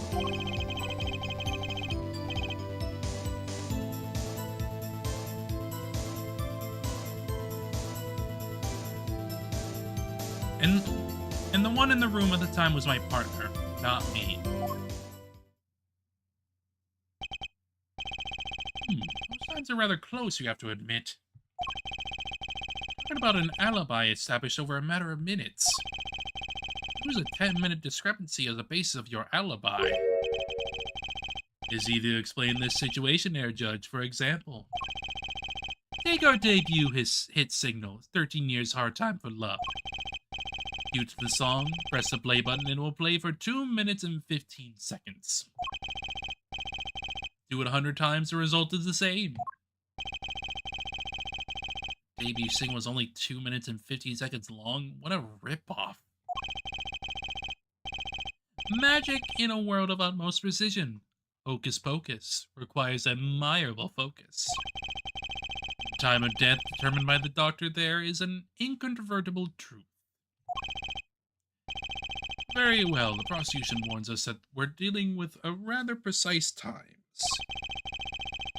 And would you expect the cross-examination to require the same level of precision? I would hope the defense refrains from its customarily broad and sweeping accusations. Lest we blur the focus this case so clearly demands. Point taken. Baseless remarks result in a penalty. Carry on, Mr. Wright. Carry on. Right.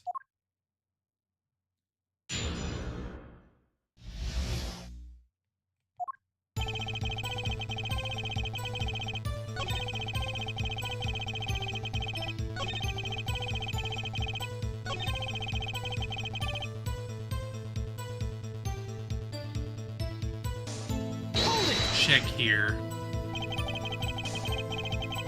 I don't think I'm stepping out of limb to say I have some doubts about this.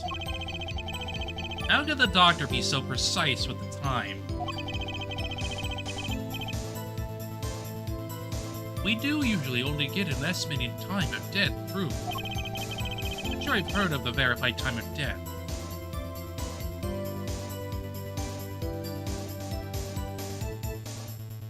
Well, we're in a different time period now, specifically, so quite a big gap. Sure, I've heard of the verified time of death. Fair enough. Magic revels in making the complex appear simple, but reality is the opposite. What appears complex in this case is a simple matter of subtraction. I see another person has done their arithmetic homework. The point here is the IV the victim was taking. It's quite visible in the photograph of the scene. Recall what we heard earlier about the victim magnified Grammary's schedule. Every night at 11, Magnify took an IV drip for 30 minutes. I can see the IV bag right there, yes. Now look a little closer. Follow the tube down from the bag to the end.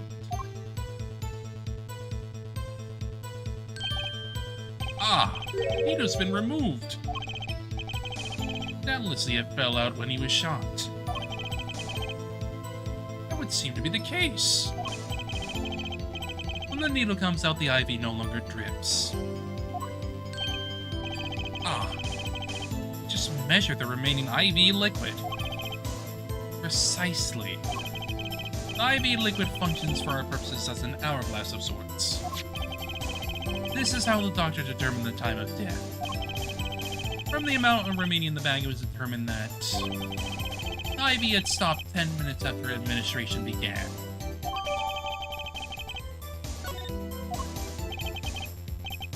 And so it was, when I, Volant, entered that room. 10 minutes had passed since that horrible crime was committed. And this is proof. Well, Mr. Wright? Seem important? Yeah. Seeing how it is the biggest clue we have at the time of death, I'd say it's very important.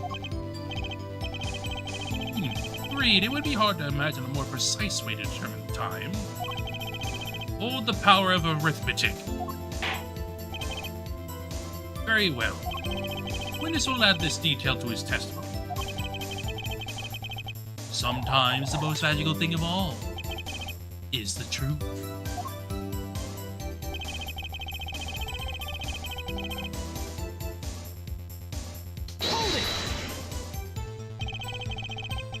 Did you notice the IV yourself by any chance? When first I entered that room, the stench of gunpowder assailed me. Next, the mark of death upon my mentor's forehead. And then his left arm did I spy a rose, drooping and wilted. Its thorn a discarded IV needle. Not from the vein but the pores of the shot, luckily for you. If that IV had not been there, why, you might be a suspect. Indubitably so. I might say it's thanks to my lucky color. Your lucky color? Indeed, even today I wear it proudly upon my suspect self. For it always without fail brings me luck. Why, when Zack and Volant won their first Magician's Grand Prix? Yes, the very one held by the Association of International Magicians. I was adorned in this attire then too, and our trophy, a bust. What a day that was. This is one trip down memory lane no one needs. My lucky color, yes indeed. And that IV too. I say, I think 'twas hued, especially for me, Volant. That does seem to be the case indeed. Well, Mr. Wright, any thoughts on this testimony? That sure looks happy with himself. How about this? Lucky color testimony. Bit of a contradiction. Sounds like your lucky colors brought you plenty of luck. Not this time. Mr. Volant, your lucky colors betrayed you.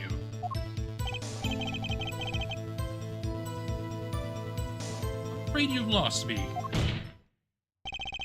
Your Honor, the witness's testimony just now clearly contradicts the evidence.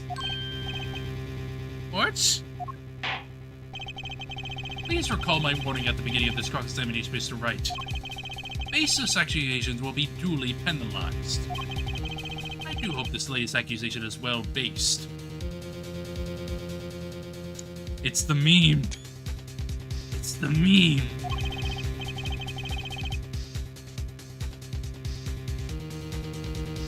Don't worry. I've got all your bases right here. Very well, let's hear the defense's claim. Where is your evidence that contradicts what Mr. Volant has told us? Specifically, the crime scene photo. Take that! The crime scene tells all, Your Honor. Well, the crime scene. All this talk of color has me yearning for black and white. Clear-cut simplicity. Oh boy.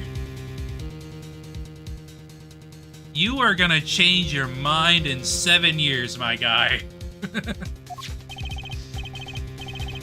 Tell us, Herr Wright, just where is the contradiction in this photo? My pleasure, and I assure you it's quite simple. But I can't promise anything in black and white. Let's hear what Mr. Wright has to say. What is this photo contradicts the testimony? Specifically, the IV bag. Take that!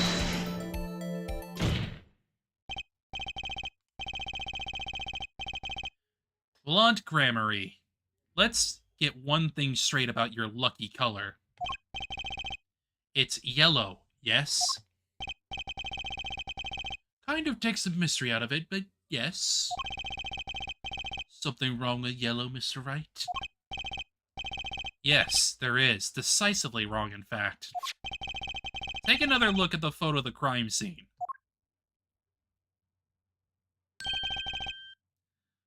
What's this? Confusion. Doubt.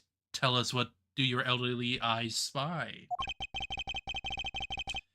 My elderly eyes can see a problem here. Mr. Volant, look at that IV bag. is this? What? Oh, magic!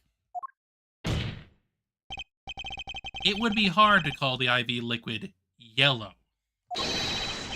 And I'm afraid no magic was involved in the taking of this photograph. Alakazam, no!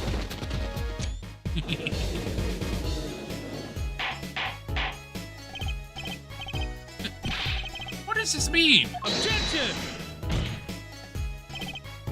This is some kind of mistake. Yes, Prosecutor Gavin. The witness's mistake. The greener they are, the harder they fall. I suppose there's no substitute for experience. Valent Grammary, as you reminded us several times. Your lucky color is yellow, but the IV is clearly not. Well,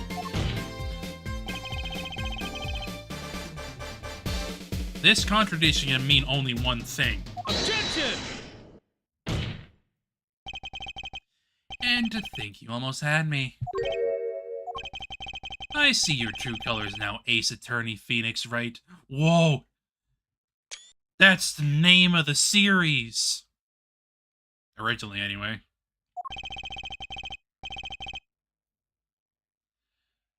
something you'd like to tell us, Prosecutor Gavin? As far as this court can tell, the witness's testimony does contradict the evidence. Yes, a contradiction. One that I shall be pleased to hand right back to Mr. Wright. How do you mean? How? Because the witness had made no mistakes. I agree at a glance IV liquid does appear a sort of greenish yellow. But I assure you the liquid itself is quite yellow. Yellow liquid? How can you say that? As far as I can tell from this photo, it's green. Yes, but what color is the IV bag itself? Bag? In the plastic bag on the hook? It's blue. It's like I want to say light blue? Precisely. Figured it out yet? Put a yellow liquid in a blue bag and you get green. Yeah, incidentally, this is the liquid's true color. I see. Explanation does have the ring of truth to it. Objection!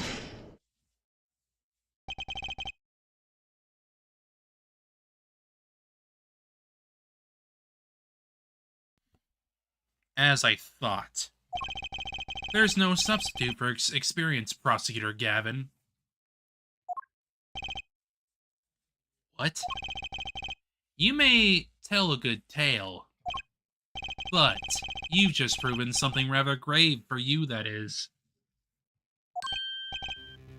Grave? The liquid in the IV is yellow, yes. But how did this witness know that? Yeah. It's quite unnatural when you think about it. You did think about it, didn't you?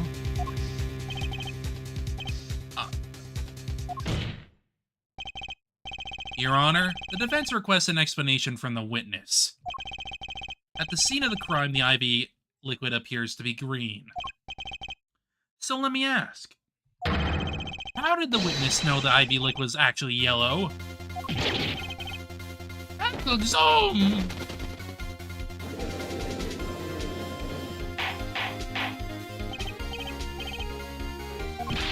Mr. Wright, you will explain this at once. The witness clearly knew the color of the IV liquid. I'm sure it means something, but what? I can think of only one possibility, Your Honor. The witness, Valent Grammary, has testified that the IV liquid is yellow because he'd seen it before. From the facts before us, the answer is clear. The witness knew that the IV liquid was yellow. Why? Because he'd seen it before. Not inside the blue bag we see in the photo. He saw the liquid by itself, in a clear, colorless bag. He would have had to, but I'm still not clear as to what this all means. Ask yourself, why would he know if he didn't work at the hospital? That's where you'll find your meaning, Your Honor. Objection!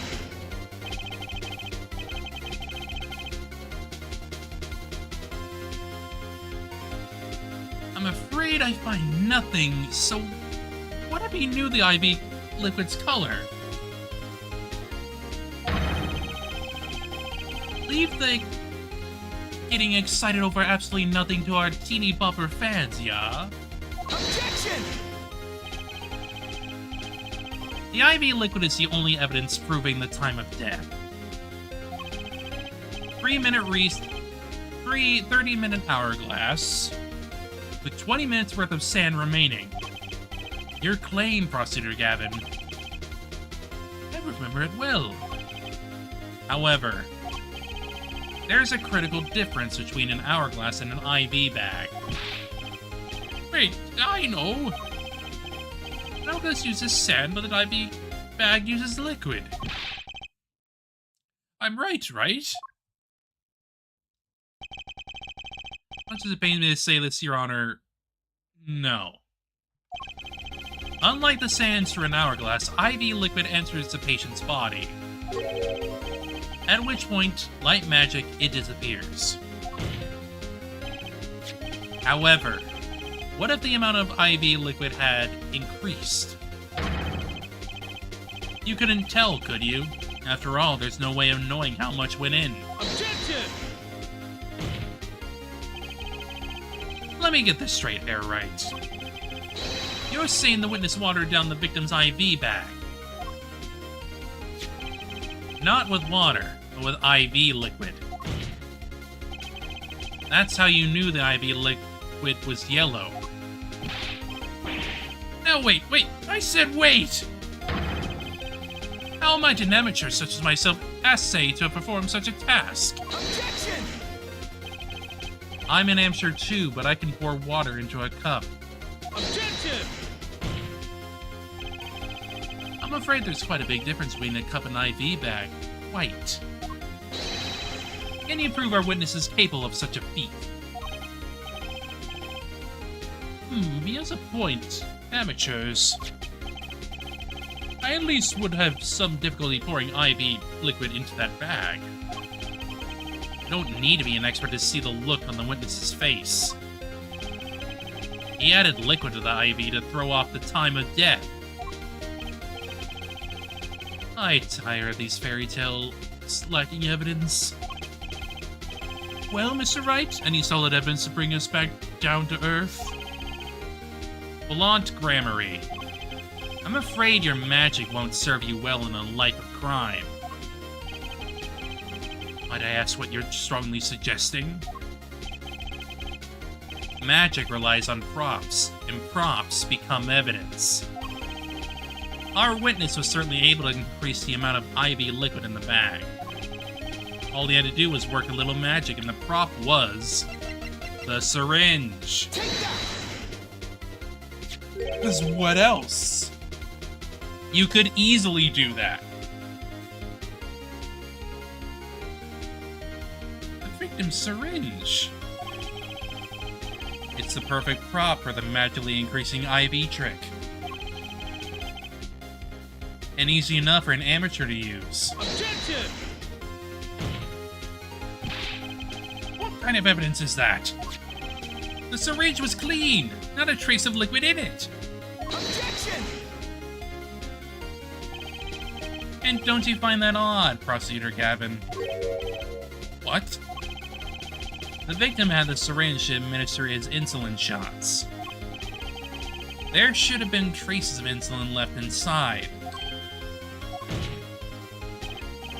Well, Volant Grammary, as you pointed out yourself, the IV liquid makes the perfect clock. One that you could manipulate at will. And look,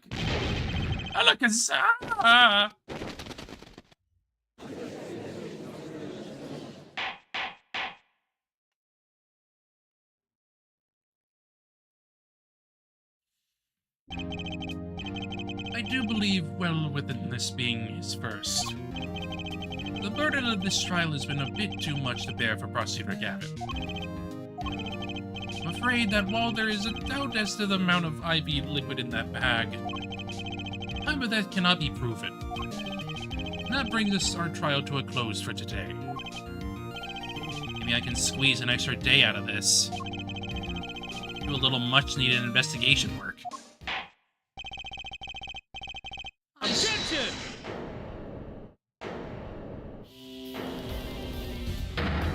Back at it. Truly, there's no substitute for experience. Nothing blinds one to the truth so effectively. A word to the wise. Underestimate the young and they'll sweep your feet out from under you. In a way you never ever expected. You see, I know exactly what you're thinking. What's he talking about? You say the witness uses syringe to manipulate the level of the IV liquid. But there is no proof. There's no proof he didn't do it either. Yes, quite true. Huh? He's admitting it? Nor was this witness quite as decisive as I'd hoped. This I admit, after all, why linger in the past when the future holds so much? You have something in mind, Prosecutor Gavin? Prove, fair judge, I have another way to prove my case. With evidence, no less. What's this? This is the victim Magnify Grammary's diary. Diary? After going into the hospital, Magnify began writing his memoirs, it seems. The story of his birth, his starting debut, and meeting his disciples. It seems he intended for the last chapter to end quite appropriately with his death. Wait, that photo doesn't say what the reason was, does it? Reason why his disciples couldn't refuse his last request? Sadly, it does not. What's important here is on the last page. Apparently, the victim wrote in his journal that night, even after the IV had begun at 11 p.m. Let's read it, shall we?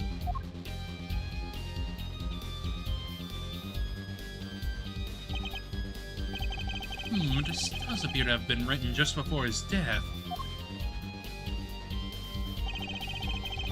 The court accepts this into the evidence. Read the very last part with particular care.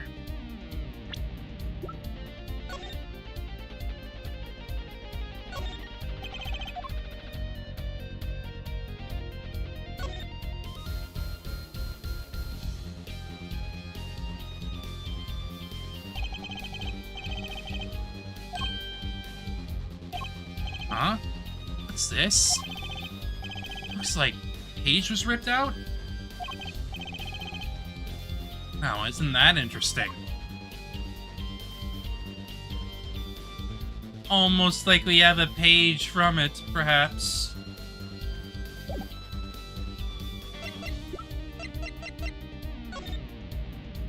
Mayhaps. Perhaps. Maybe. This journal may end here, or it may go on, but not long. That depends on this hand. Of course, by his. He refers to our defendant, Zach Grammarly. That would make sense, yes. He was the first scheduled visitor, after all. But look at what he said before that. This journal may end here, or it may go on. It may go on. Magnify Grammar intended to write again. That is, if Zach Grammar didn't pull the trigger. I see the defense understands the meaning of this. The victim's diary does not go on. It ends. Because Magnify's life was brought to an end by the defendant, Zach Grammar.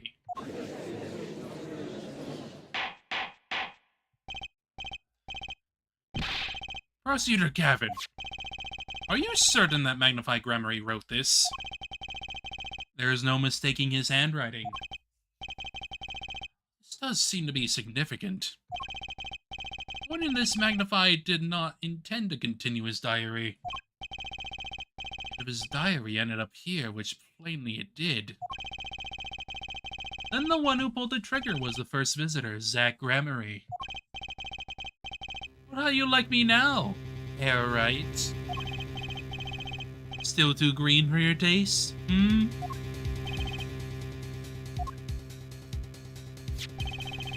He's right about the diary being pretty clear. Still, I find it hard to believe that he'd overlook such an obvious problem with his precious evidence. Well, Mr. Wright, the witness's testimony we heard was lacking. But together with this evidence seems quite sufficient for a case. Tries to accept it like this if the trial's over. It's time for me to show them something. Oh boy. This is where it all changes. I'm left with no choice but to show my own evidence. What? Not some evidence that overturns this diary? It's not too late to rethink this and avoid more embarrassment.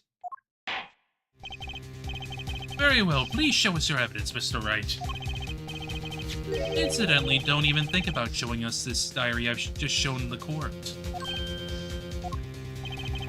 Now that we've come this far, I hope you have something a little more decisive. Show us evidence that proves the victim continued writing his diary. Alright, I'd be happy to.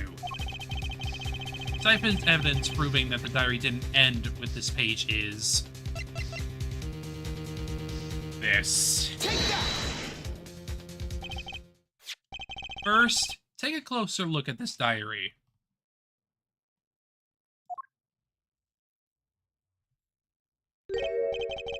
Note that a page has clearly been ripped out. What's this? I didn't notice that at all. That's why we're still here talking about this. As it so happens, I have here what I believe to be the missing page. Look, I don't believe it! Looking at this page, it's hard to imagine the first visitor that night shot Magnify Grammar. That's the defense's position. Wait, let me see that.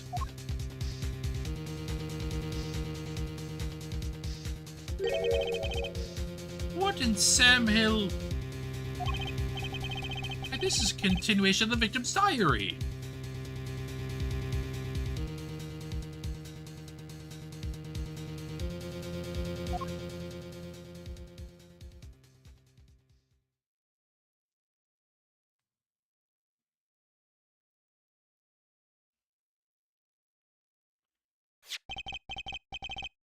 Note the torn edge of the page. It's a perfect match with the torn remains of the last page of Magnify's diary. Quite remarkable.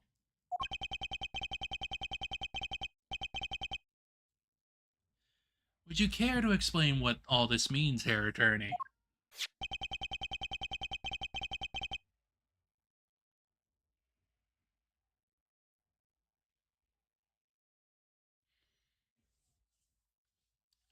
The diary continued after his visitor came, which means that the victim was still alive after Zach Grammar left, leaving no one to take his life but the second visitor.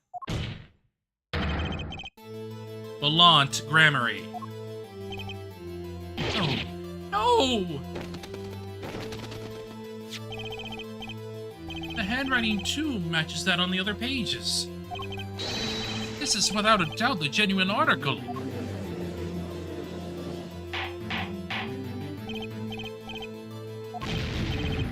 But wait, that's impossible. No man couldn't have written that. Objection!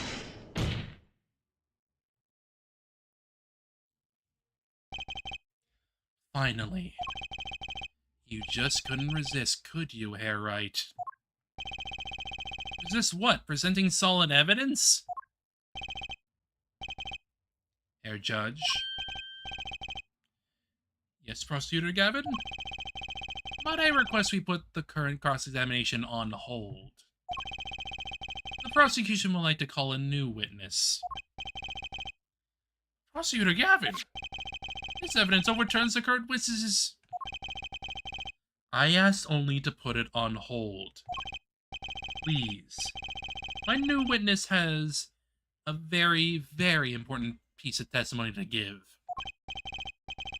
5 minutes. No more. I promise, Your Honor. Well, you put it that way, Mr. Wright. What's your take on this? Oh, Your Honor, judging from this enthusiasm, we'll have to clear this new testimony sooner or later anyway. So might as well be sooner.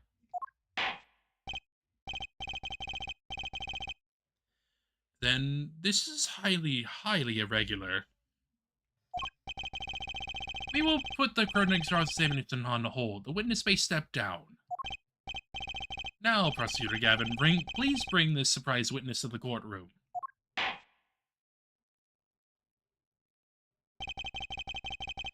I had a bad feeling just then. That ripped-out page was too obvious. He must have known.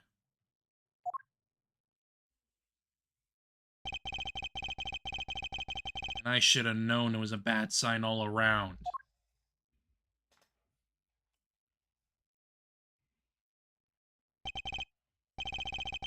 Holding trial with no audience is a first, even for me, Prosecutor Gavin. I beg the court's understanding. But I had to make a judiciary deal with the witness to secure his testimony. Judiciary deal? The details of his testimony may have some legal ramifications, shall we say. I thought it best to contain the information to this room. Very well, and you are the witness, I gather?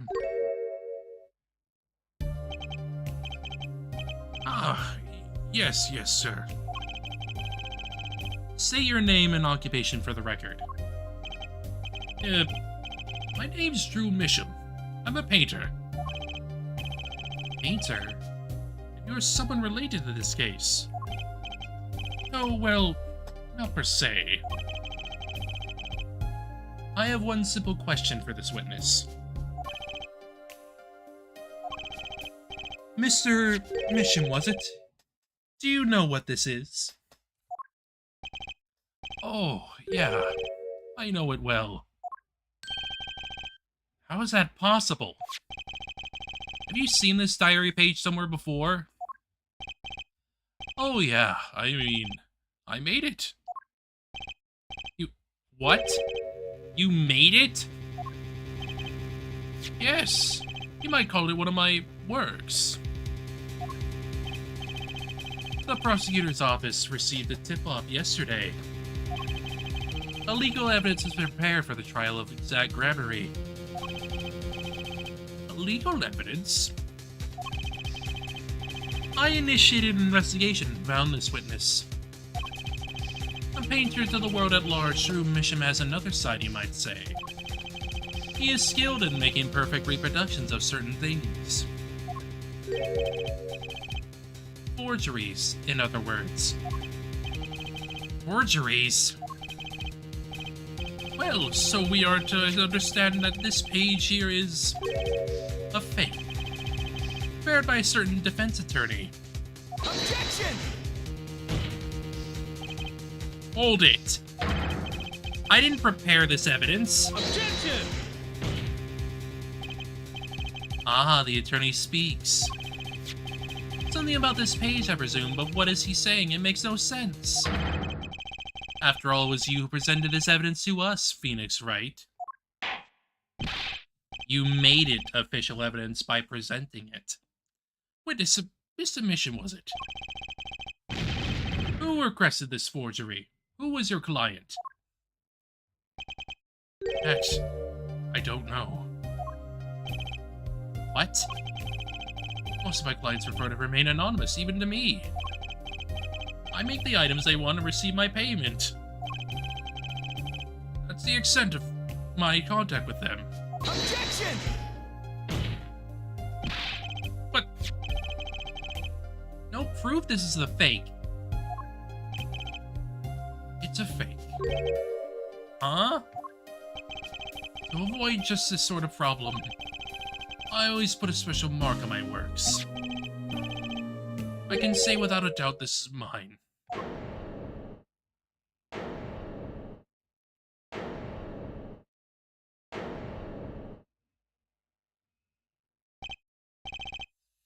Mr. Wright, you have just presented illegal evidence to this court. My court. It was careless of me. That's all I can say.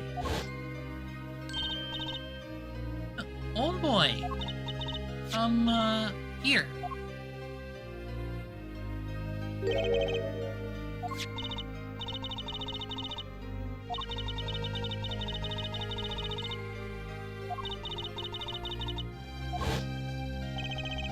It was all a trap. A fatal trap. Mr. Wright? Yes. You have an explanation for yourself. If I did, would the court hear it? Probably not. Forging evidence is a serious crime. Presenting in the court a serious mistake. A fatal mistake for an attorney. Fatal too, perhaps, for your client, I fear. Tell me, what kind of defendant relies on forged evidence? The answer is quite clear. A guilty one. Objection! Your Honor, wait. I understand that presenting forged evidence in the court is a serious crime. But you cannot hold my client responsible for actions I undertook as an individual. I am sorry, Mr. Wright. Your Honor? Another close call, I dare say. The prosecutor's office hadn't received that odd tip. Everything would have gone the way you wanted it to, yeah? I even gave you a chance. Too bad you decided not to think of before embarrassing yourself. I see no need for further discussion on this matter. Special witness dismissed.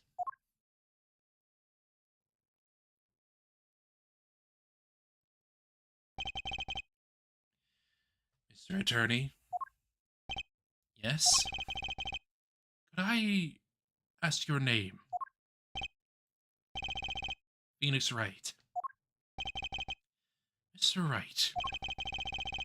I have seen and studied many people, but none like you.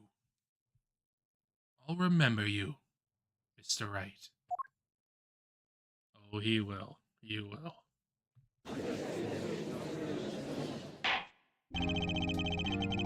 Oh, I deeply regret having to declare a verdict in this way. This trial is over.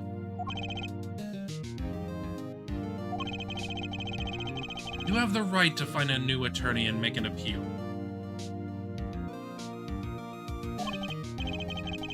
However, this court must... Your Honor? Yes, Mr. Zack? There is one thing I wish to make clear.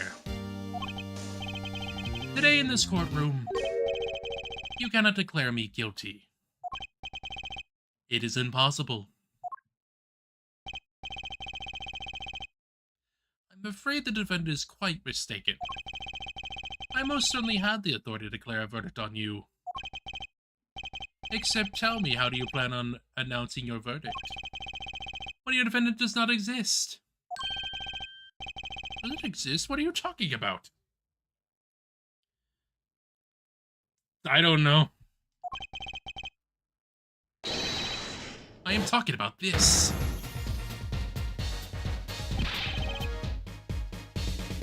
Sir Enigmar! Defendant escape, find him, quick! Bailiff, close all exits from the building. Magic Man, gone. On the double, he must not be allowed to escape.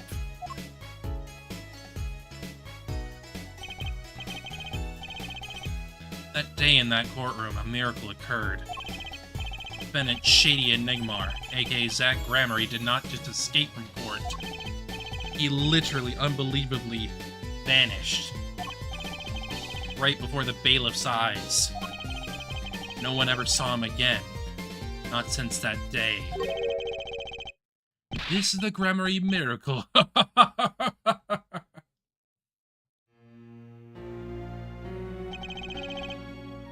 No verdict was declared.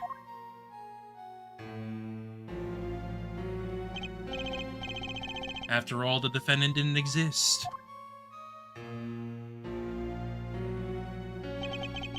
That's how it happened. The trial of magician Zach Gramarye vanished, along with him for all eternity.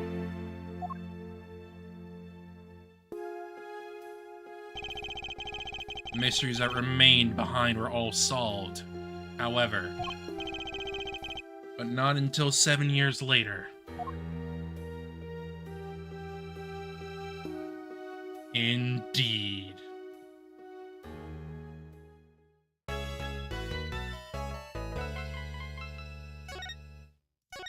But we will get to that another time. That will likely be the final stream for Apollo. Well, for this game specifically.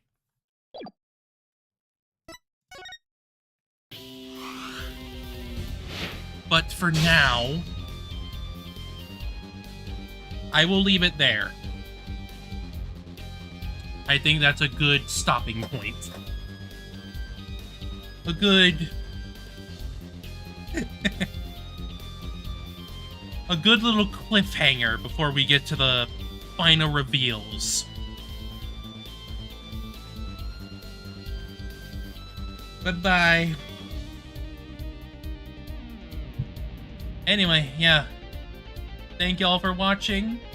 If y'all were here, I appreciate it. I hope y'all have a good rest of your day, night, wherever you are. And I'll see y'all later.